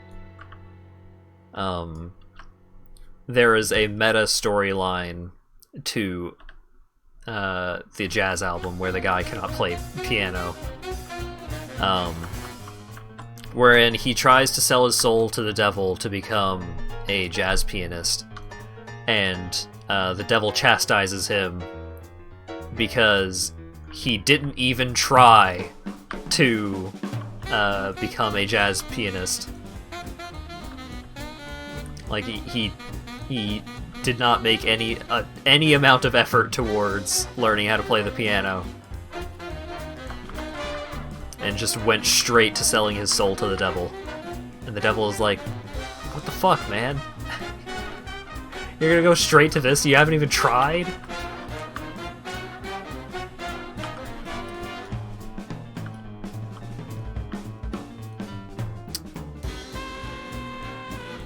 Starting to sound more and more like something from Tenacious D. Yeah! I should probably check out Apocalypto at some point.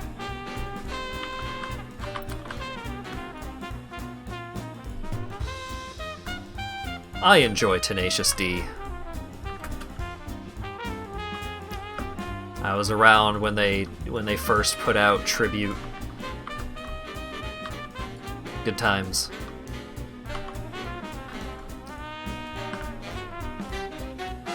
The movie was also generally pretty good, but I don't know how well it's aged. I was like 15 when I watched that movie or something.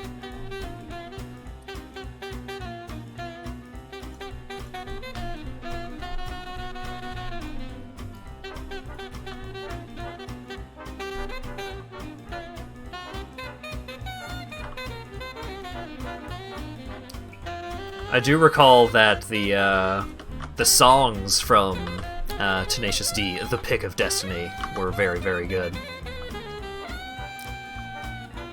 Especially The Duel with the Devil. That song was pretty rad.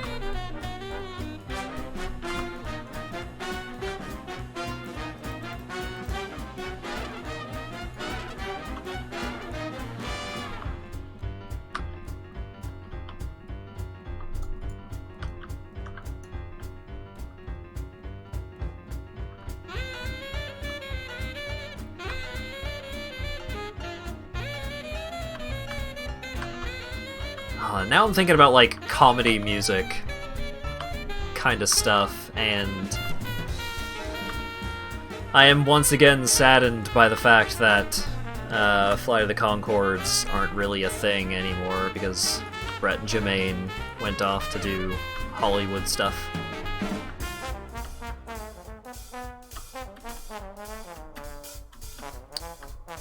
Jermaine is still doing What We Do in the Shadows, right? I know he was in the movie. That Dave Grohl is Satan, what more do you want? Yeah. I mean, like, I am so... Or at least I mean, I'm not the most musically knowledgeable kind of guy in general, and even less so back when I actually watched that movie for the first time, so all of the people that, like, the presence of Meatloaf meant nothing to me. I just enjoyed it. But looking back on it now, it's like, oh wow, jeez.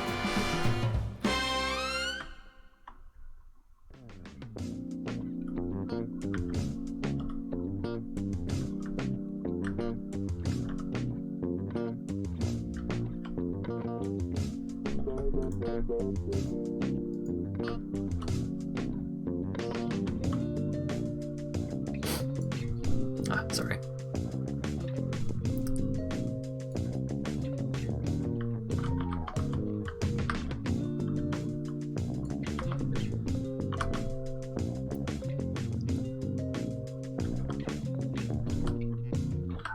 I feel like I should rewatch the Flight of the Conchords show, or at least season 2. I feel like I remember season 1 a whole heck of a lot better than I remember season 2, and not due to season 2 being worse. I think I may have watched season 1 multiple times, and I just didn't watch season 2 multiple times. But I still remember all the lyrics for a lot of Flight of the Conchords songs, probably. Oh man, I have talents. Oh god. Icy Veins, give me your knowledge.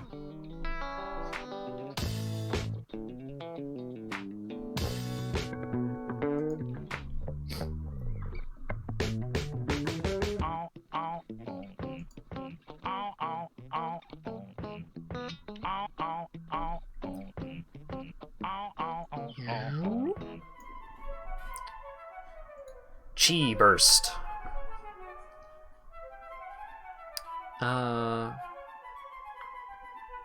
Heals a torrent of chi energy up to 40 yards forward, dealing 48 nature damage to all enemies, healing 110 healing to... Ooh! Generates chi. That's pretty good.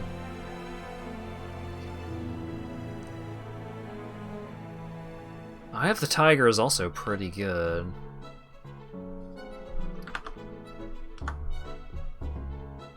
Icy Veins, that usually means you need more sun for your pale white skin.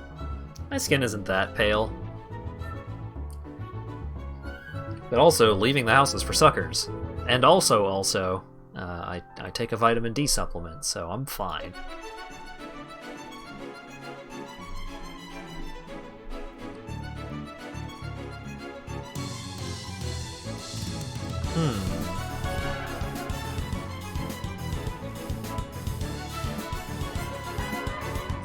See, I don't...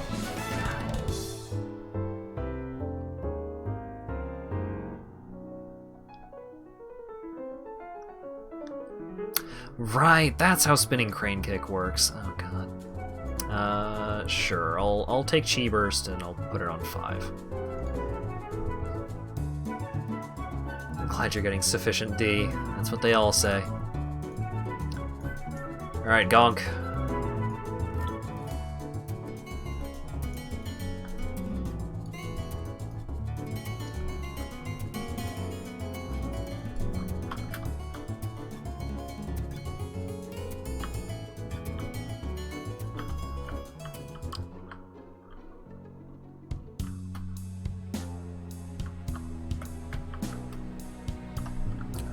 Get over there.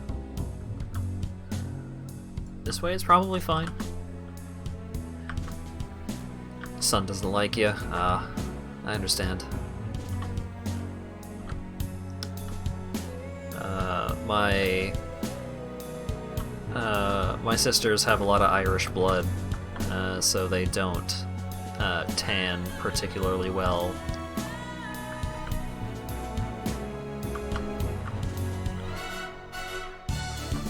And also, my middle sister, or the oldest of my sisters, who is the middle child, who I refer to as my middle sister. My middle sister also has eczema, so getting sunburned is like quadruple bad for her. You don't tan, you just get a sunburn thinking about the sun. Yeah. I have a non-insignificant amount of Native American heritage, so I tan pretty well, generally, if I were to ever go outside.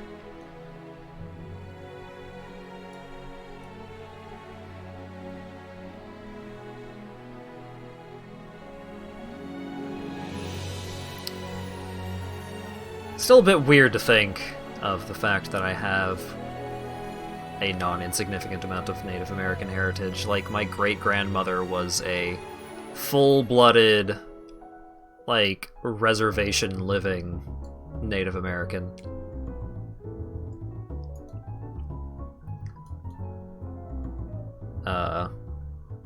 And yet, doesn't really come up that much. I've never really spent enough time outside to get a good tan going, so I couldn't really say for sure. I guess when I was like really young, I don't know. I could theoretically have, I don't know, fucking Japanese on one side. It is a complete mystery because my biological father was adopted, and his biological parents are a mystery.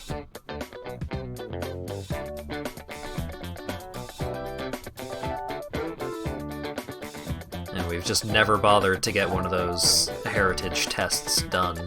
I don't even know if there are heritage tests that exist that aren't bullshit.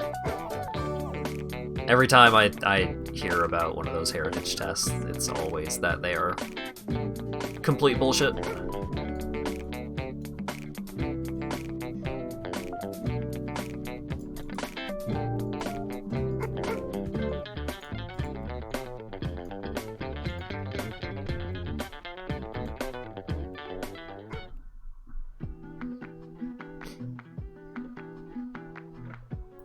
But also it's weird to think of the fact that I have Native American heritage because I identify as Canadian. Because most of my formative years were living in Canada with a Canadian father.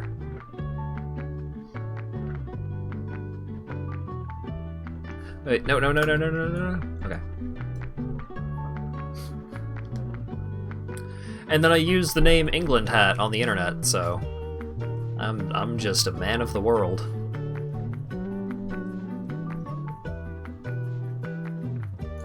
And I watch Japanese anime. And I would say something like, and I drive a German car, but I have never driven a car. I've had bikes. I had an electric scooter.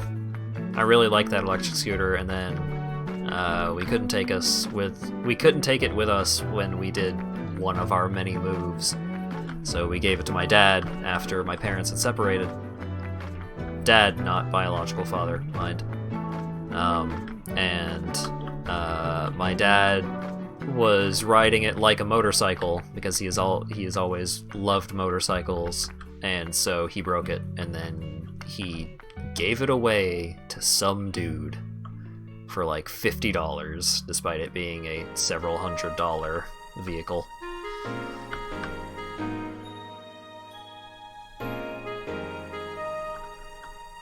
I miss having a scooter. But it's not worth the investment at this point, so. And I eat Mexican-inspired food. I mean, like, yeah, I do Tex-Mex a lot, but I have also enjoyed genuine Mexican food at one of the places that I lived in. We lived just down the street from a Mexican cantina that was, like, much more legitimately Mexican food. It was run by a little old Mexican lady and her little old Mexican husband. And it was really expensive compared to the other taco place in the area, so we only went there sometimes, but every time we did go there, they were very sweet. I hope they are doing well. I hope that taco place was not shut down by the pandemic. For the longest time, you thought I was British. Just like...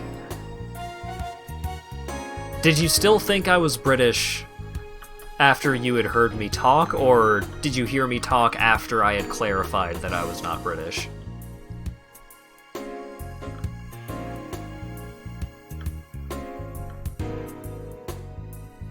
I understand that there's only so much that my accent actually helps in terms of identifying where I'm from, because I've been told I have a very implacable accent. Folks have no idea where the fuck I'm from, just because I'm from so many different places.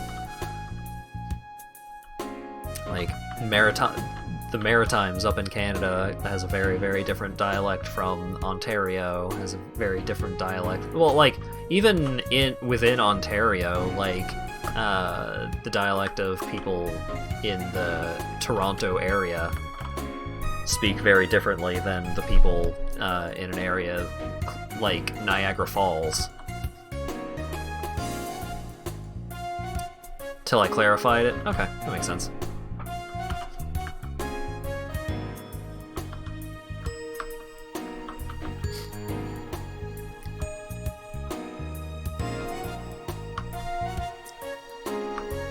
Fast talking cool cat.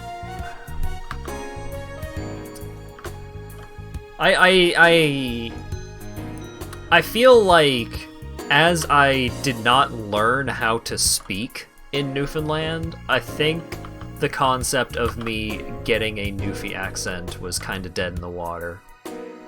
Noofs speak in such a specific way that is very difficult to replicate.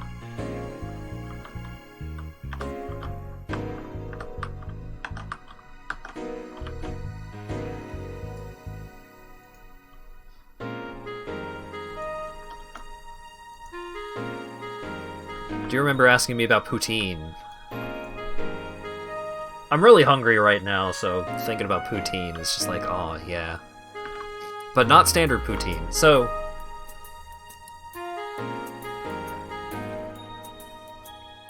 good poutine, to my understanding, is very, very good. Just like, from speaking with people like my sister, or both my sisters like poutine. Poutine is fantastic. I have no reason to doubt them. However, I'll tell you what the real shit was. New York Fries, which is an international brand. Up in Canada, specifically in the Toronto area, I never really checked New York Fries in any other area. New York Fries had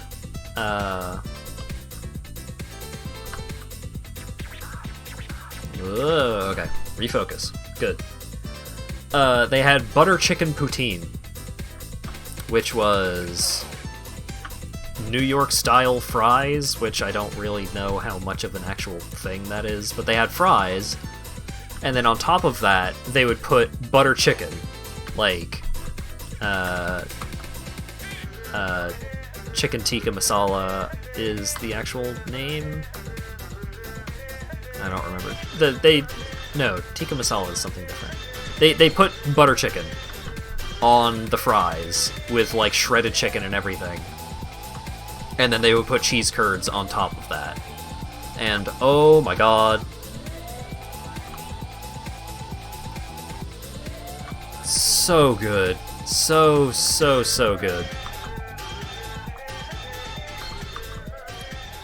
If I said I'd spent time growing up in California, you'd believe me. Jeez. Just goes to show, eh?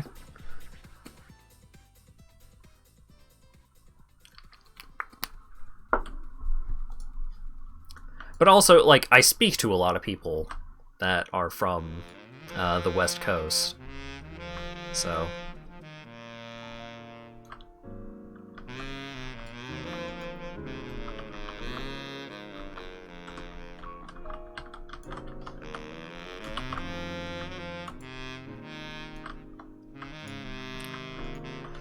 Wow, Dan, I can't believe you would make a lewd joke on my channel. It's ridiculous.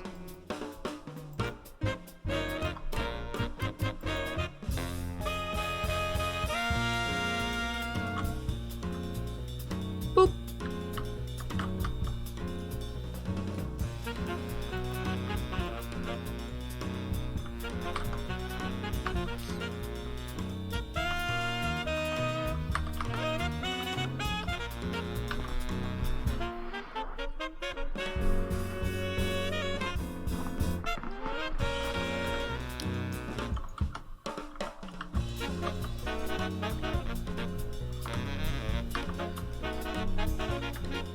Oh yeah, I guess since I'm finally I'm done, air quotes, with Yakuza Like a Dragon, I suppose that does open me up to starting Yakuza streams. So I think I'd been talking about like, oh man, they're coming up for a little bit now, but it's definitely going to be a thing at some point.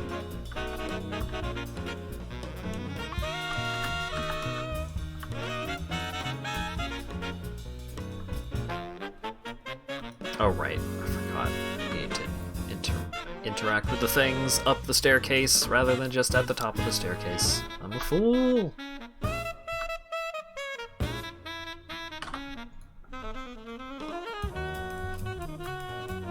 Oh, he's still down here.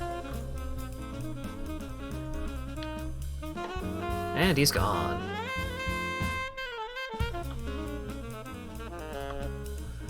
Wow, Zool the Prophet, you're so cool. I sure hope you don't turn out to be a huge villain.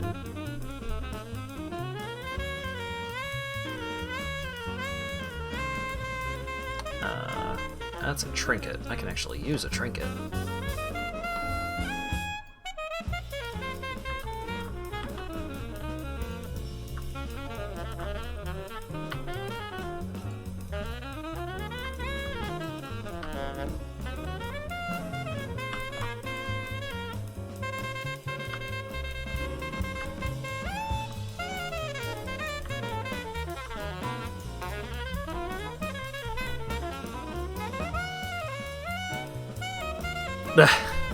Wow, called. Thought about it. Because Kasuga does have that specific kind of shaggy look about him. I could totally believe it.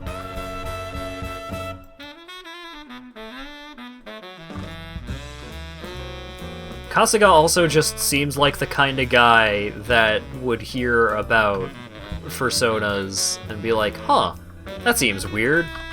I'm gonna make one. Like, that kind of really impulsive doofus.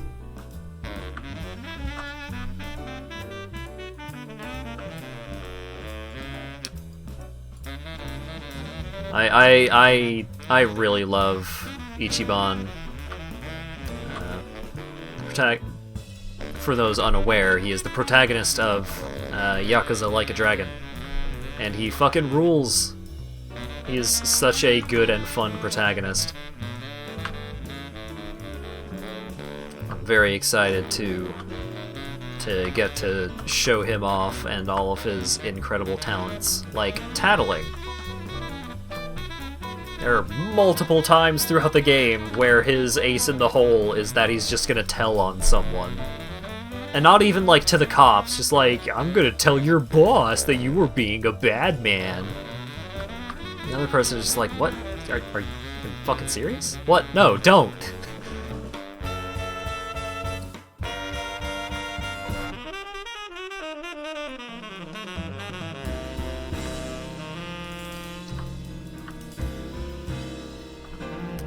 But before we can get to Ichiban, there are 7 games to get through first, because I'm not counting Dead Souls or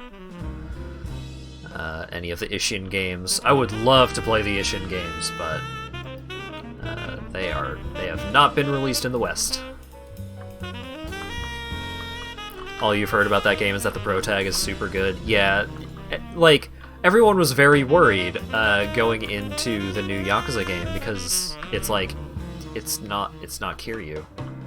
How can you have a Yakuza game where Kiryu is not the if not the protagonist, one of the protagonists? Because that has been the case with every game, like every mainline game. Or no, it's been the case with every Yakuza game, because even with the samurai Yakuza games, you're still basically playing Kiryu. It's just you're playing samurai times Kiryu. So everyone was very worried. But Ichiban Kasuga is so good, and some of the things that make him as good as he is the fact that he is basically the anti-Kiryu. He is the inverse of Kiryu. Rather than being very bold, very stoic, like, Kiryu generally comes across as like a guy that knows what he's doing and has his shit together. Meanwhile, Kasuga is a fucking dumbass, and everyone knows it, especially him. But he has that charisma about him that everyone's just like, man, you're fucking stupid, but you know what? I think you got it in you. I think you've got the right stuff to be a cool, important hero man. And just like all of the specific dumb bullshit that he does, like he visualizes enemies as like really exaggerated, like they're monsters, but they're still like humans. It's just, rather than just being a drunk dude on the street, it turns into like this really exaggerated dude with like a beer gut wearing a fucking like keg on his head as a helmet. And he's like, whoa, is anyone else seeing this? And everyone else is like, what are you talking about? No? What?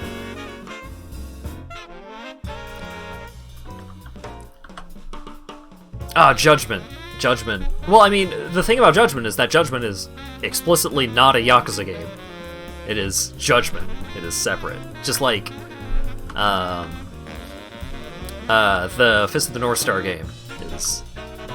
Well, I mean, that's a little more drastic, because Judgment still takes place in Kamurocho, which is the primary city of all of the Yakuza games, or at least most of the Yakuza games.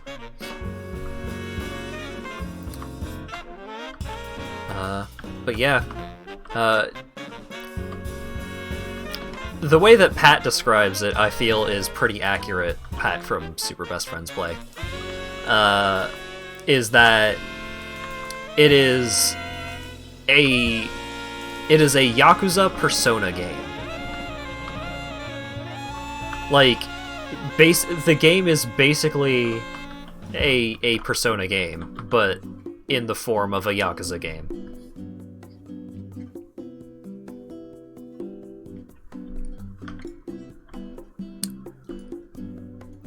Because there's social links, the whole UI is very reminiscent of Persona 5. It's a turn-based RPG that pulls a lot of influence from a lot of other games, just like how all of the Yakuza games pulled influence from a lot of other beat-em-ups.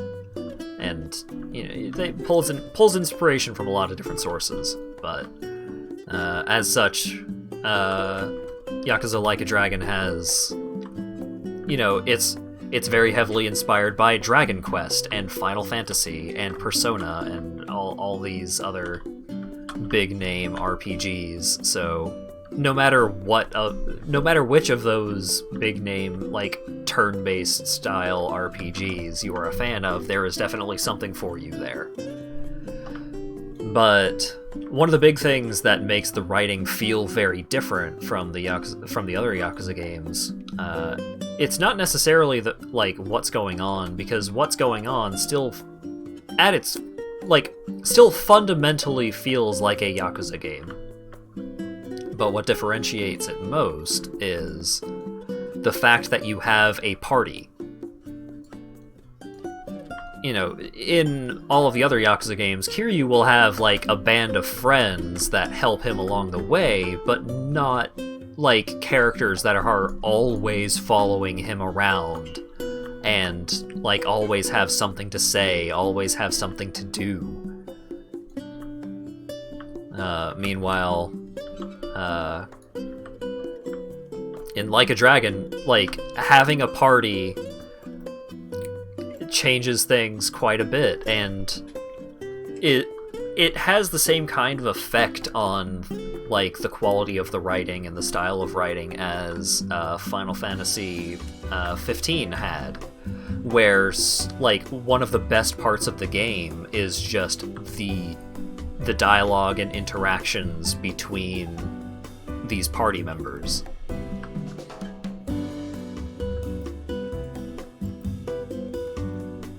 And so, like, yeah, you know, you miss Kiryu, but Kiryu did have a good ending a high-quality ending, I should say, specifically, in Yakuza 6. Like, that was the whole thing, was Yakuza 6 is the end of Kiryu's story.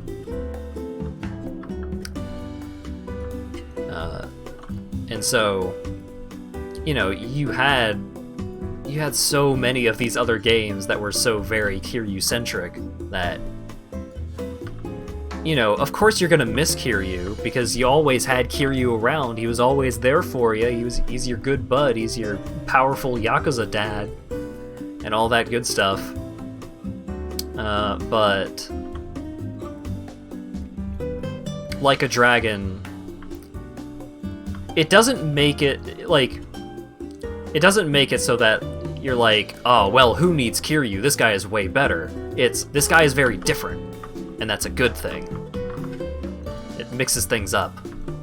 It's also good from a gameplay perspective, like, the game being a turn-based RPG is very good for the game, because even if they never do another turn-based Yakuza game, it's still very good that they took this chance and diversified things.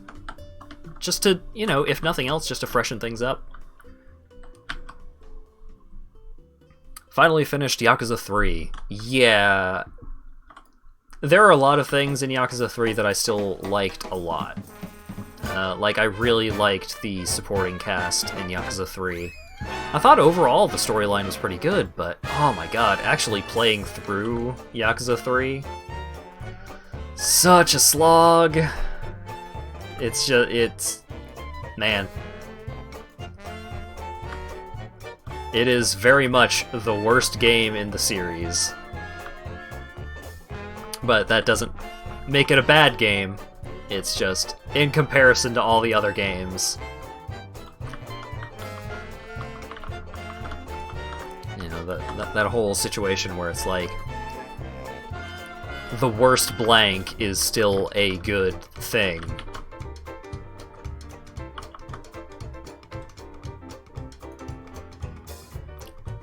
The storyline was pretty good, the side stories were fun, the pacing was atrocious, and a dumpster fire is an understatement for the combat. I didn't think the combat was that bad, but I think if you are someone that started, like, someone that played through 0 and Kiwami 1 and Kiwami 2 instead of playing through Yakuza 1 and 2, like the original versions, oh boy, that bad boy is aged. You can really feel that Yakuza 3 is the oldest game in the series as it stands.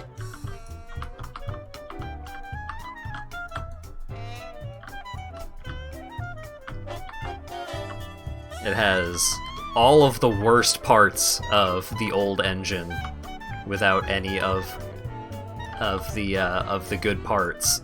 Like, all of the parts that they kind of honed and improved on over the years.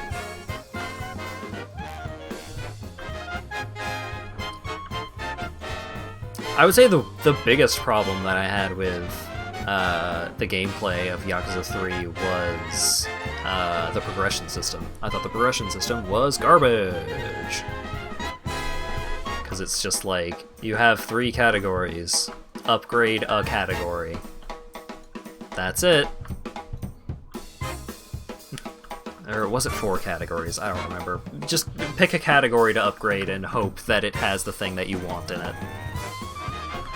Wonder if Yakuza 3 is going to get Kiwami'd. Probably not. Had to restart the captioner there.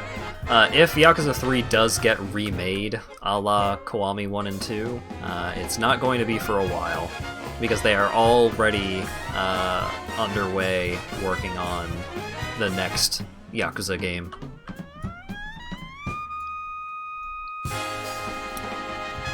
It is unclear if the Omi Alliance guy is going to be the protagonist, or if he is just going to be an important character. But the character that they the character that they showed when they were talking about how they are already working on the next game is a very good character. So I am looking forward to whatever the hell that game is. Yakuza 3 got a remaster because they felt it didn't need the Kiwami treatment for being new enough. Right. Like it was still a PS3 game. The Kiwami 1 and Kiwami 2 were in desperate need of some updates, just fundamentally, because they were very lacking in the things that make modern Yakuza games. But Yakuza 3, while it is relatively low quality in comparison to the others, it still had basically all of the stuff that you would expect out of a modern Yakuza game. The enemies were blocking 99.5% of the time. Yeah, I feel like that was definitely a problem that came up with...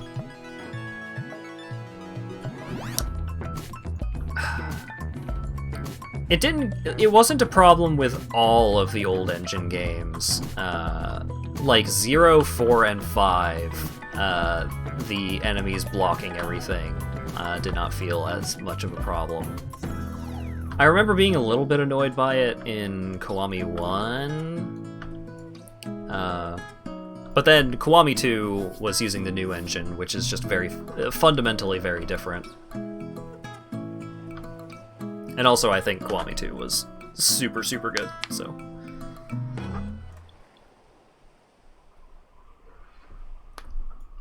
I feel like if they are going to have, like, a B team spend some time working on...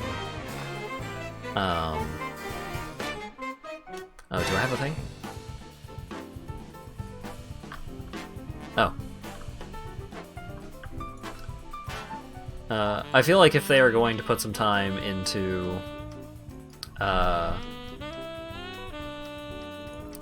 older Yakuza games, I feel like because they put out the Yakuza HD collection, their time would be much better spent on, like, localizing the Ishin games,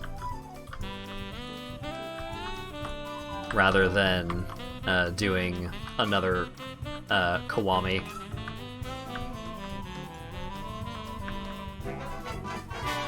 Or maybe they could fucking relocalize Dead Souls. Fuck it.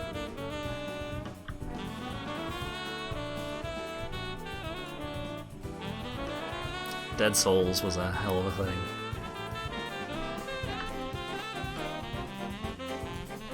It did have Majima as a protagonist, though. Gotta give it to him for that.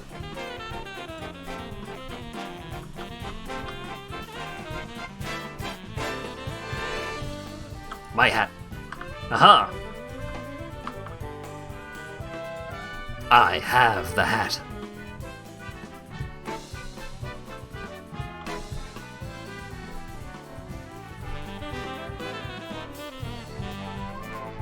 If they were to tweak the combat of 3 just a bit. Yeah, but it just feels like their efforts would be better spent elsewhere at the moment.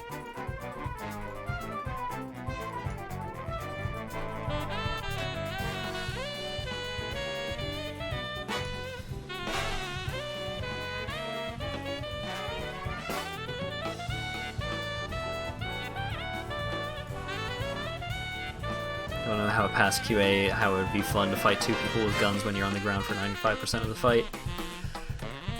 I think the most frustrating fight for me out of the entire series, including, like, all of the Amon fights, Amon fights, all of the bonus boss fights that I have done throughout the series, I feel like the absolute most frustrating among them was...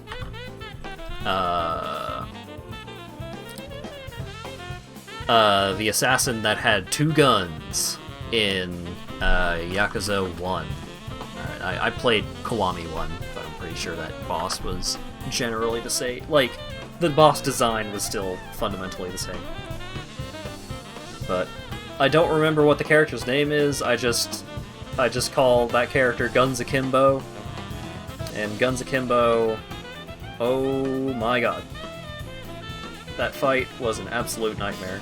I went through like half an inventory of Staminan Royales just because I could not get anywhere close to him, and when I would get close to him, he would just iframe dodge roll away from me, and I would not be able to hit him at all.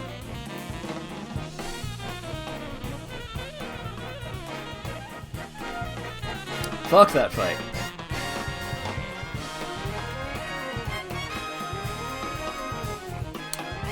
Although there are a couple of fights in the late game of Yakuza Like a Dragon that I feel like could very much be that level of frustrating for some people, because there's a very distinct difficulty spike later on in Like a Dragon. The fights aren't unfair, but they are definitely drastically more difficult than most of the other stuff that you have done up to that point.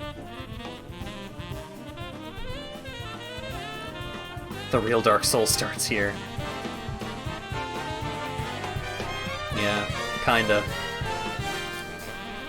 On another tab, you have Mega Man Battle Network 3 100% race that's currently at 12 hours and still going.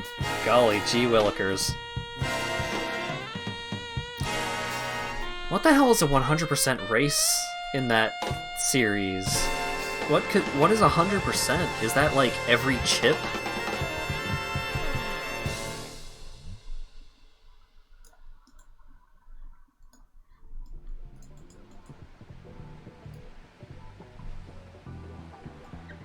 Chips.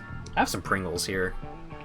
I'm actually very hungry at the moment, and I don't know if sandwiches have been started, so I'm going to have some Pringles real quick.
Howdy, Acker. How you doing?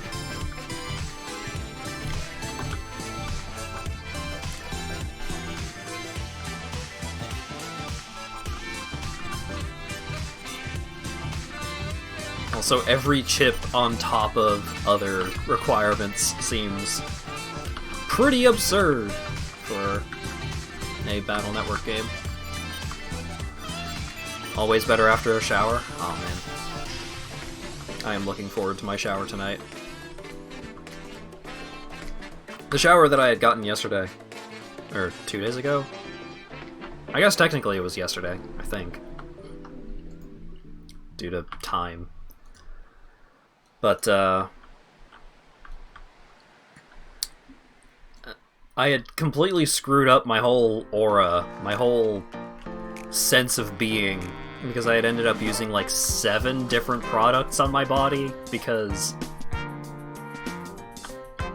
So, I have a 2-in-1 shampoo and conditioner thing, so I used that. And I used the last little sliver of soap, of the soap that I use. I used the last little sliver of soap, of the kind of soap that Lawyer Dog usually uses. I used the face wash that I use. I used a body wash that was in the shower, maybe just as like a backup, I guess. And then after I was out of the shower, I used shaving cream and aftershave. And so, like, different parts of my body felt different because I used different cleaning products on them, and it was messing with me all day.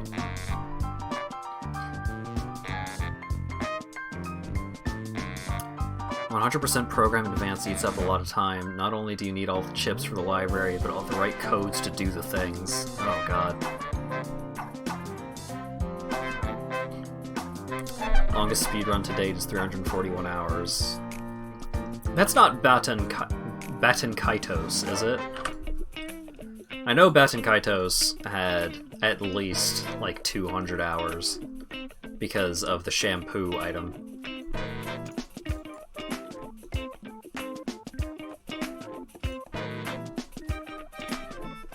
Oh, is Baten Kaitos 341?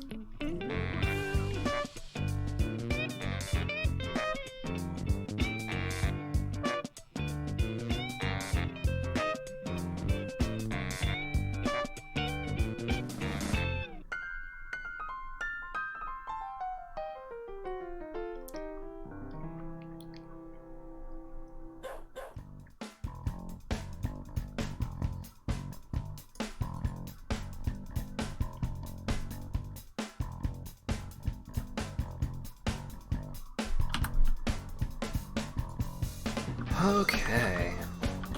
Level 18, huh? Where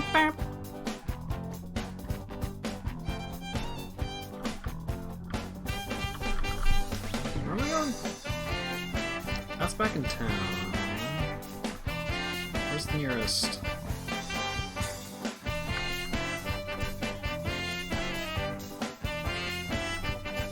Try and get that. Flight path, I guess?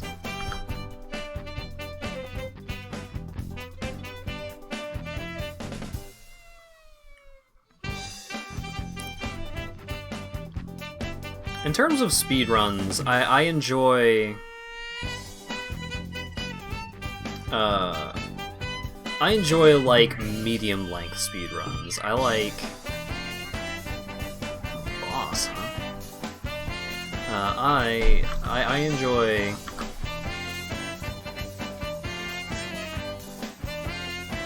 like, within the range of 3 to 4 hours.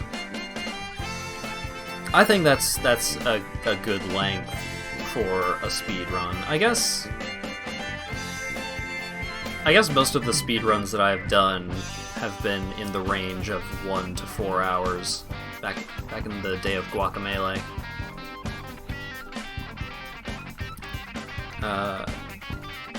But it's nice having like a few hours to get through the game, because you don't want the speedrun to be like too long, because then it becomes just as much of a test of endurance as anything else. But you don't want it so short that it's, like, super duper optimized, so, like, one mistake means that the whole thing is over. Ridiculously short or 2 hours. Yeah! That's reasonable. I like having a couple hours to, like, get through it, because, you know, usually unless you're talking, like, super popular, super optimized games, usually with the several hour runs, you have so much room for recovery for any mistakes, which is great. Portal 1 out of bounds? Yeah, Portal 1 out of bounds is nuts.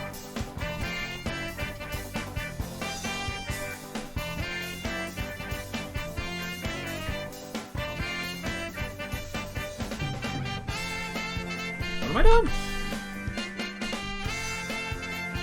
I guess I'm going back to town. I had made my way, like, mostly to that flight path, and then I just started autopiloting towards the fucking diamond on my screen, so I guess that's what I'm doing.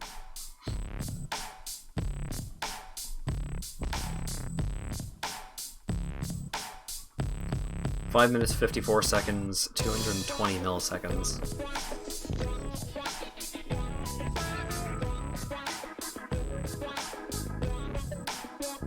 I haven't really done any super short, like, full game runs, but I did do, I got the speedrunning achievement in Shadow Complex. That was a lot of fun, but, usually the short duration speed game things I've done in the past have been individual levels, ILs. I really enjoyed doing ILs in Dust Force and Drunken Robot Pornography. Those two were my games of choice. Dust Force, back before it actually kind of got its own speedrunning scene, back before it got cool, there were several levels in Dust Force where I had upwards of, like, top 10 times. Same thing in Drunken Robot Pornography. There was numerous levels where I would have top 10 times for levels. I have no idea if any of my scores in Drunken Robot Pornography are still around, but I am 100% sure that none of my times are any good in Dust Force anymore. Wish you had the determination and concentration to actually learn how to speedrun a game. It can be... it's tough. Oh yeah, I also used to have the world record in both Marlow Briggs and Guacamelee 1. But usually with games I like speedrunning 100% categories, and Guacamelee 2 has numerous sections and several mechanics that I outright hate to play, so I didn't even consider learning the speedrun for Guacamelee 2. But, I mean, it's a very, very basic bitch of an answer, but learning how to speedrun Super Mario 64 was a lot of fun.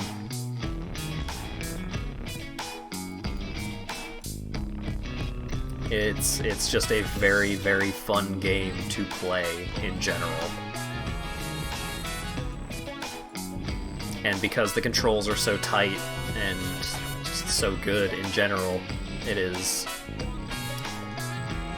it's a prime speedrun game candidate for anyone that just wants to learn a game for the sake of learning a game.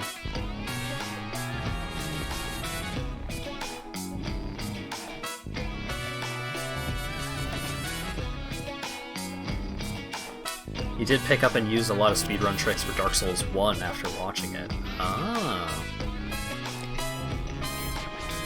See, most of the stuff that I got, like, really deep into Dark Souls with was stuff like,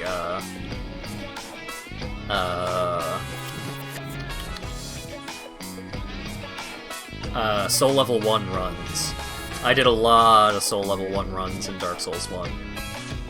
I did a Soul Level 1 run on stream a few months ago. The VOD is somewhere.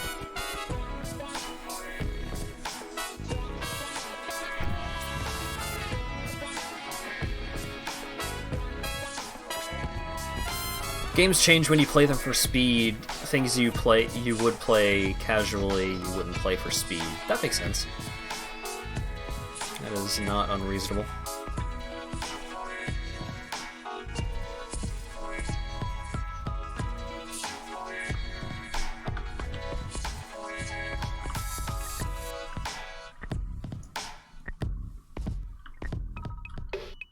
For me, it depends on the game. Like, there are some games that I move from playing casually to playing for speedruns, like Guacamelee. Guacamelee I played.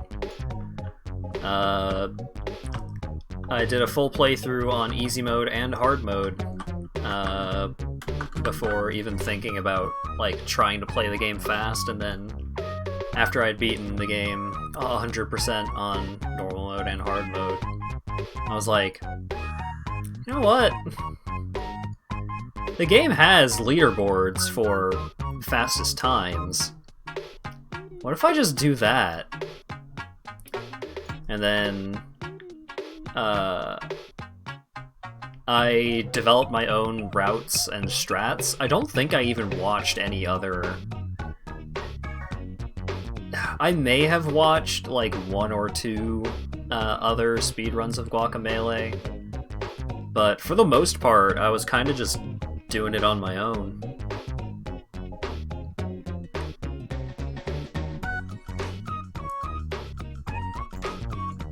And that was a very good time.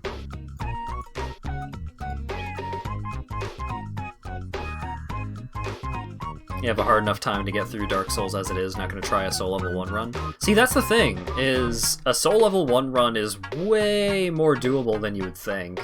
Especially if you use, like, item duping and stuff to get infinite humanities and infinite, like, basically infinite souls. It's Infinite Souls, but it's not like Infinite Souls like Demon Souls remake Infinite Souls. It's more like you can reuse a soul item over and over and over.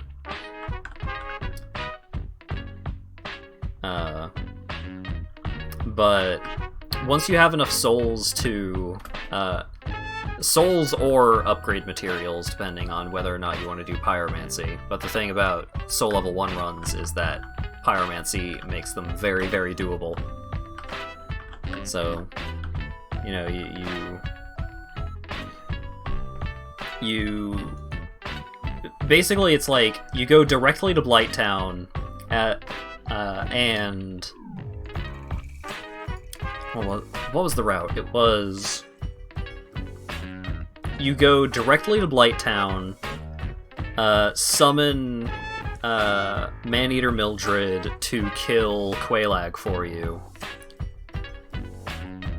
And then you give yourself a shitload of souls from reusing Quelaag's soul over and over and over. Talk to the egg guy behind the hidden wall to upgrade your Pyromancy Flame to plus 15, and then go talk to Quelana in the swamp to upgrade your Pyromancy Flame to Ascended plus 5. And then you just use Pyromancy to completely, like, decimate everything.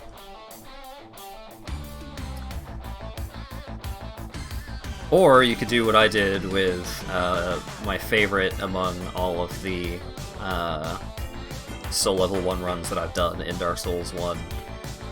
You you go to the Undead Burg, and you go to the Undead Merchant that has the Uchigatana, you buy the Reinforced Club, and then you upgrade the Reinforced Club to either Chaos plus 5 or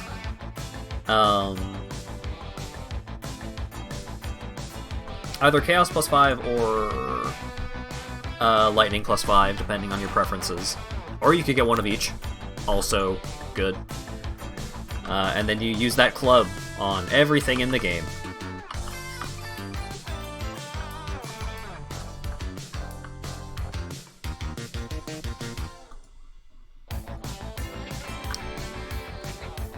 I always enjoyed one-shotting the Taurus Demon with a Chaos plus 5 weapon.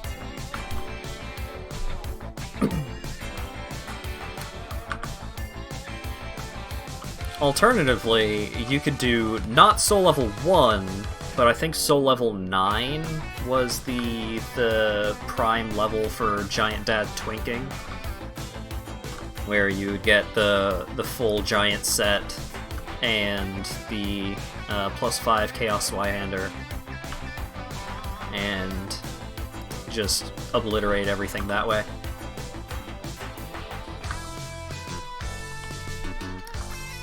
I think overall, my favorite build, just in general, like no specific gimmicks or anything like that, or at Soul Level 1 or anything like that.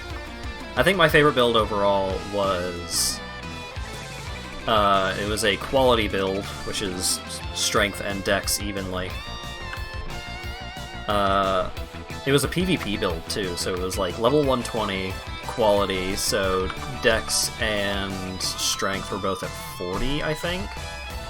And I used a plus 15, I think Claymore? I'm pretty sure Claymore was my weapon of choice. I absolutely loved the moveset on the Claymore, because it had sweeps, it had overhead arcing strikes, it had a really good range poke.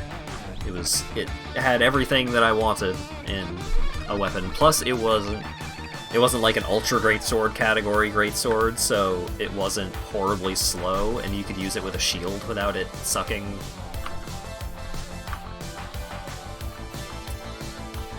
So I used that and Grasscrest shield and most of the elite armor, elite knight set. I think it was elite knight chest and elite knight leggings, silver knight gauntlets, and the black hemmed robe helmet, or hood, I guess.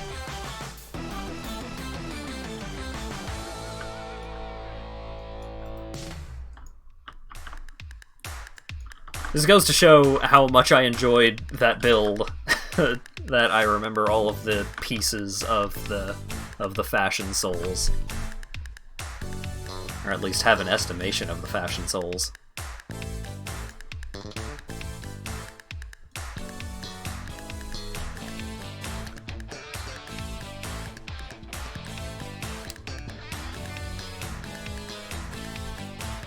Oh, have you played through Dark Souls 3 yet? Because if you have, then boy, do I have a mod recommendation for you.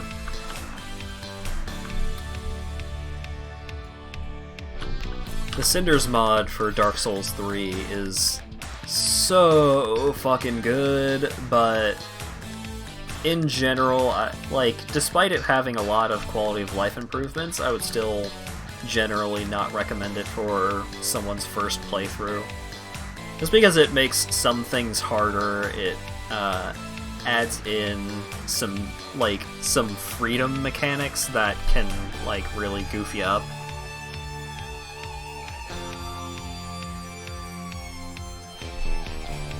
You're at the final boss with a sorcerer, which you built as co-op and your co-op partner stopped playing. Aw, that's a shame.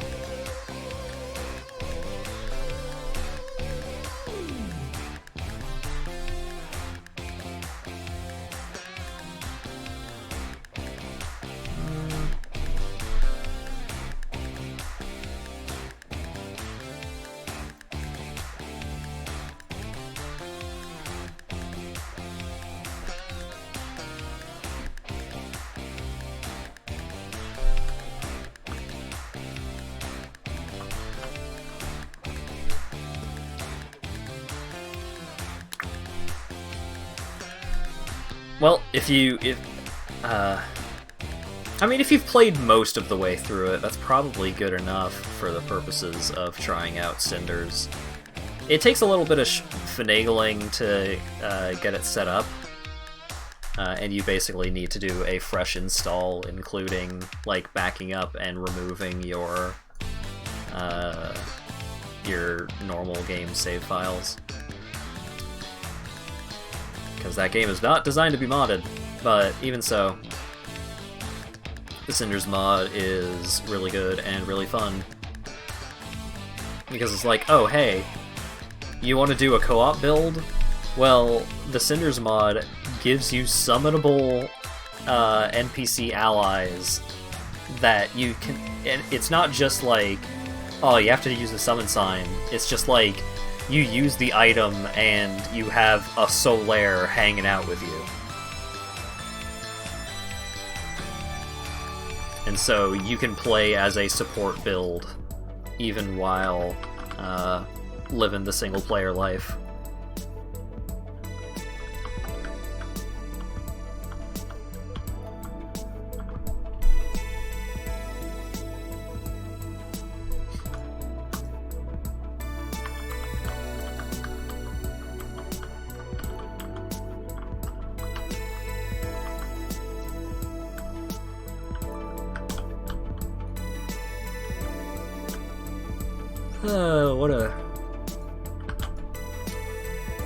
The Cinders mod also just like does a truckload of rebalancing to make way more builds viable. Like the build that I played the most in the Cinders mod was a pugilist build where I just had like I would go like I was basically naked. Like, I had no armor to minimize the amount of equip load that I had. And my weapon was a pair of cestus, and I just punched everything to death. And it worked because, like, wait, what? Oh, target.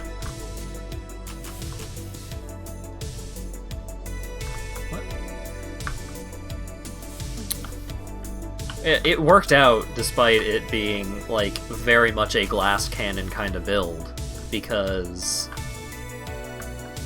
the Cestus would deal so much damage because they just made the strength scaling on it way better, so I could just dump tons and tons of levels into strength and increase my strength more and more and more rather than being soft capped at like 40 or whatever.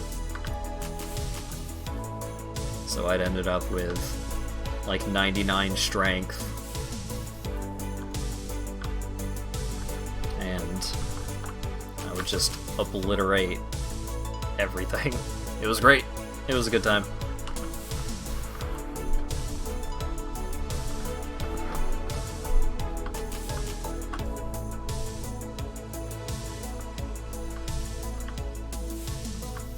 Man, my internet did end up stabilizing. I could have played No More Heroes tonight. I'm a fool.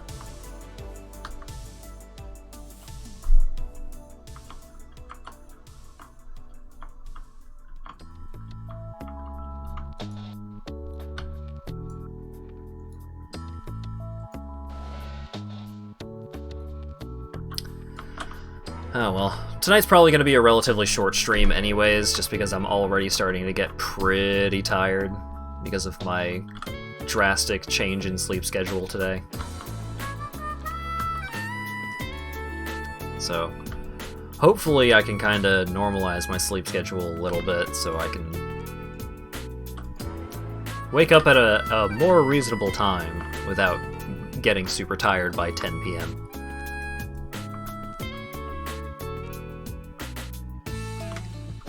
But I've talked about doing so in the past, and it has yet to work consistently. Fingers crossed, I suppose.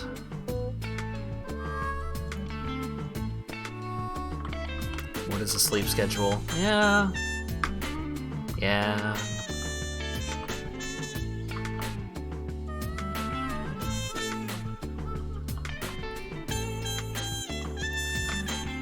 I think my, like, optimal sleep schedule is, like,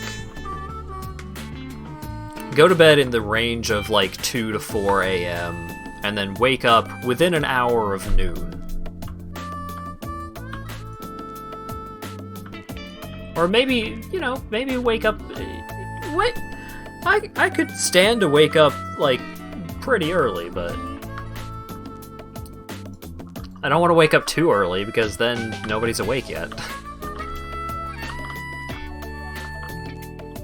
And I don't want to go to bed too early, because then I'm going to bed before everyone else. You work a 4-shift rotation, you don't do sleep schedules. Yikes. Sounds rough.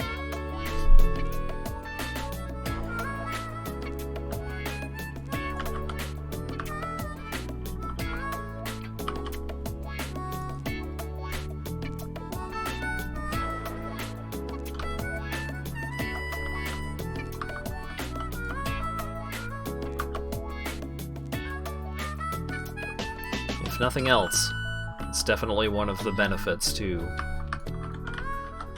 being a streamsman. I make, like, no money, but I do get to decide my own schedule, which is nice.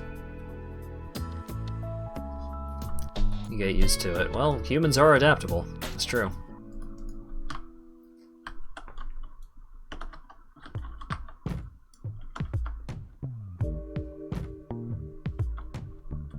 There are some pretty difficult situations that you could get used to. Doesn't make them necessarily less difficult.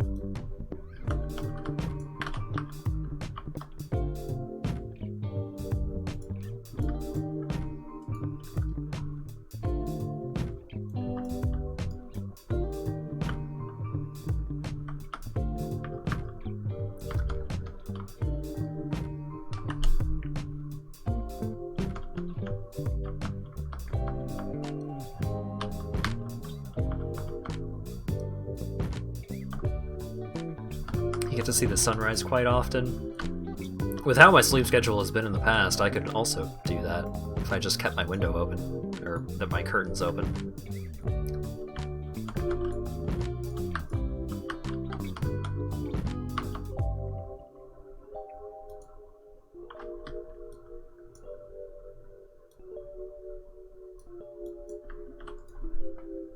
I'd rather not.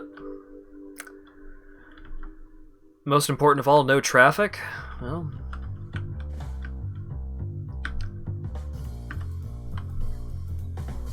that is pretty good.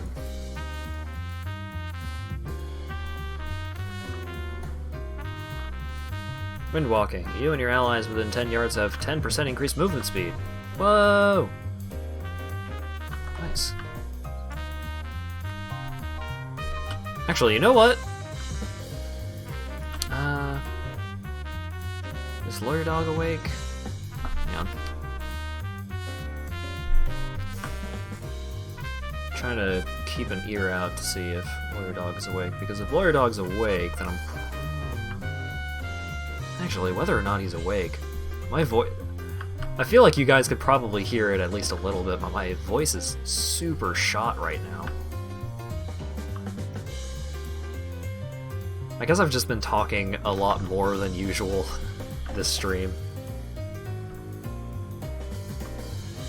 But I think what I'm gonna do is I'm gonna call the stream early tonight, and then I'm gonna try and arrange for. I'm gonna try and figure out what I'm gonna do for the stream on Monday, and then Tuesday is probably going to be No More Heroes 2. I don't know how much more No More Heroes 2 there is. I think it took... How many streams did it take last time? It took 2 or 3 streams last time. I think only 2.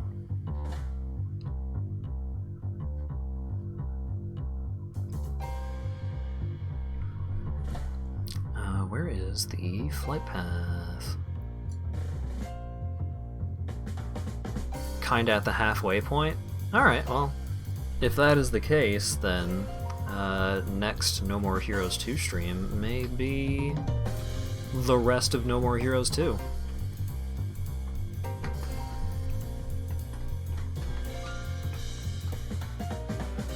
And then the next big... I think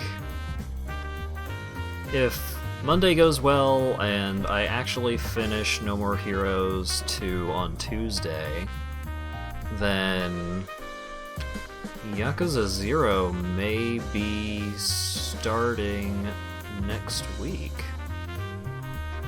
I think I said that like 2 weeks ago, and I may have also said that 3 weeks ago.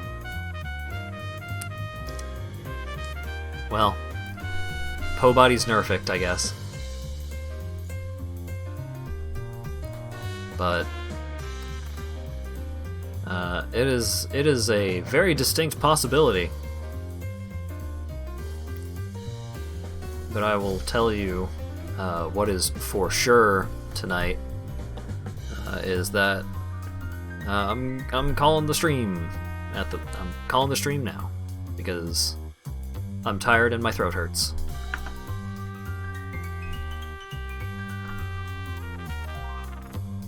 Hold on screen music. Alright. That was a nice chill stream. We got to talk about anime, talked about Dark Souls. Basically I talked a lot about Yakuza. I basically talked about everything that I like. Oh yeah, we talked about main wolves too. Really covered the gambit today.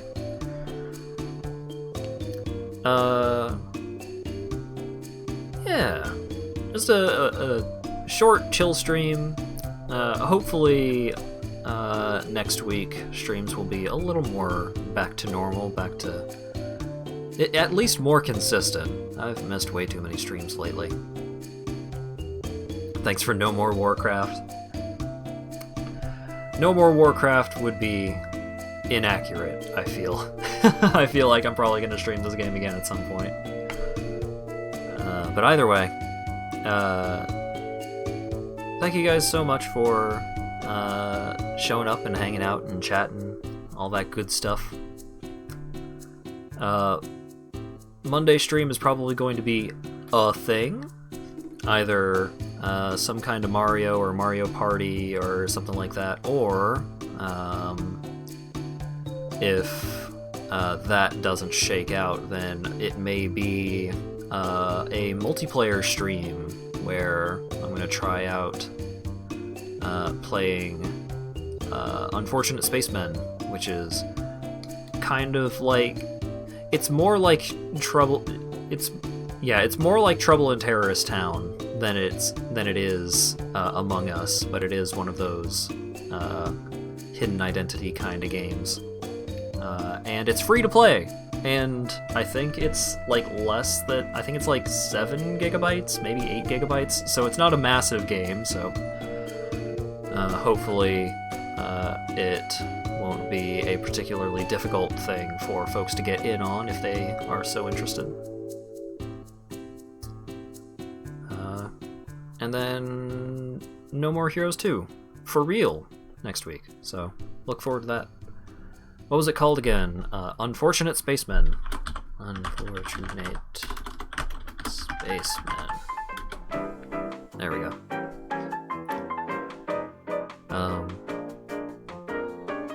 Yeah. Mandalore did a video on it. I'll post the link to that video in the Discord, which has been linked in chat, so you can check that out to see if that's something that you might be interested in checking out. And then, if we have enough people that are interested in checking that out, then we will check it out together by playing it.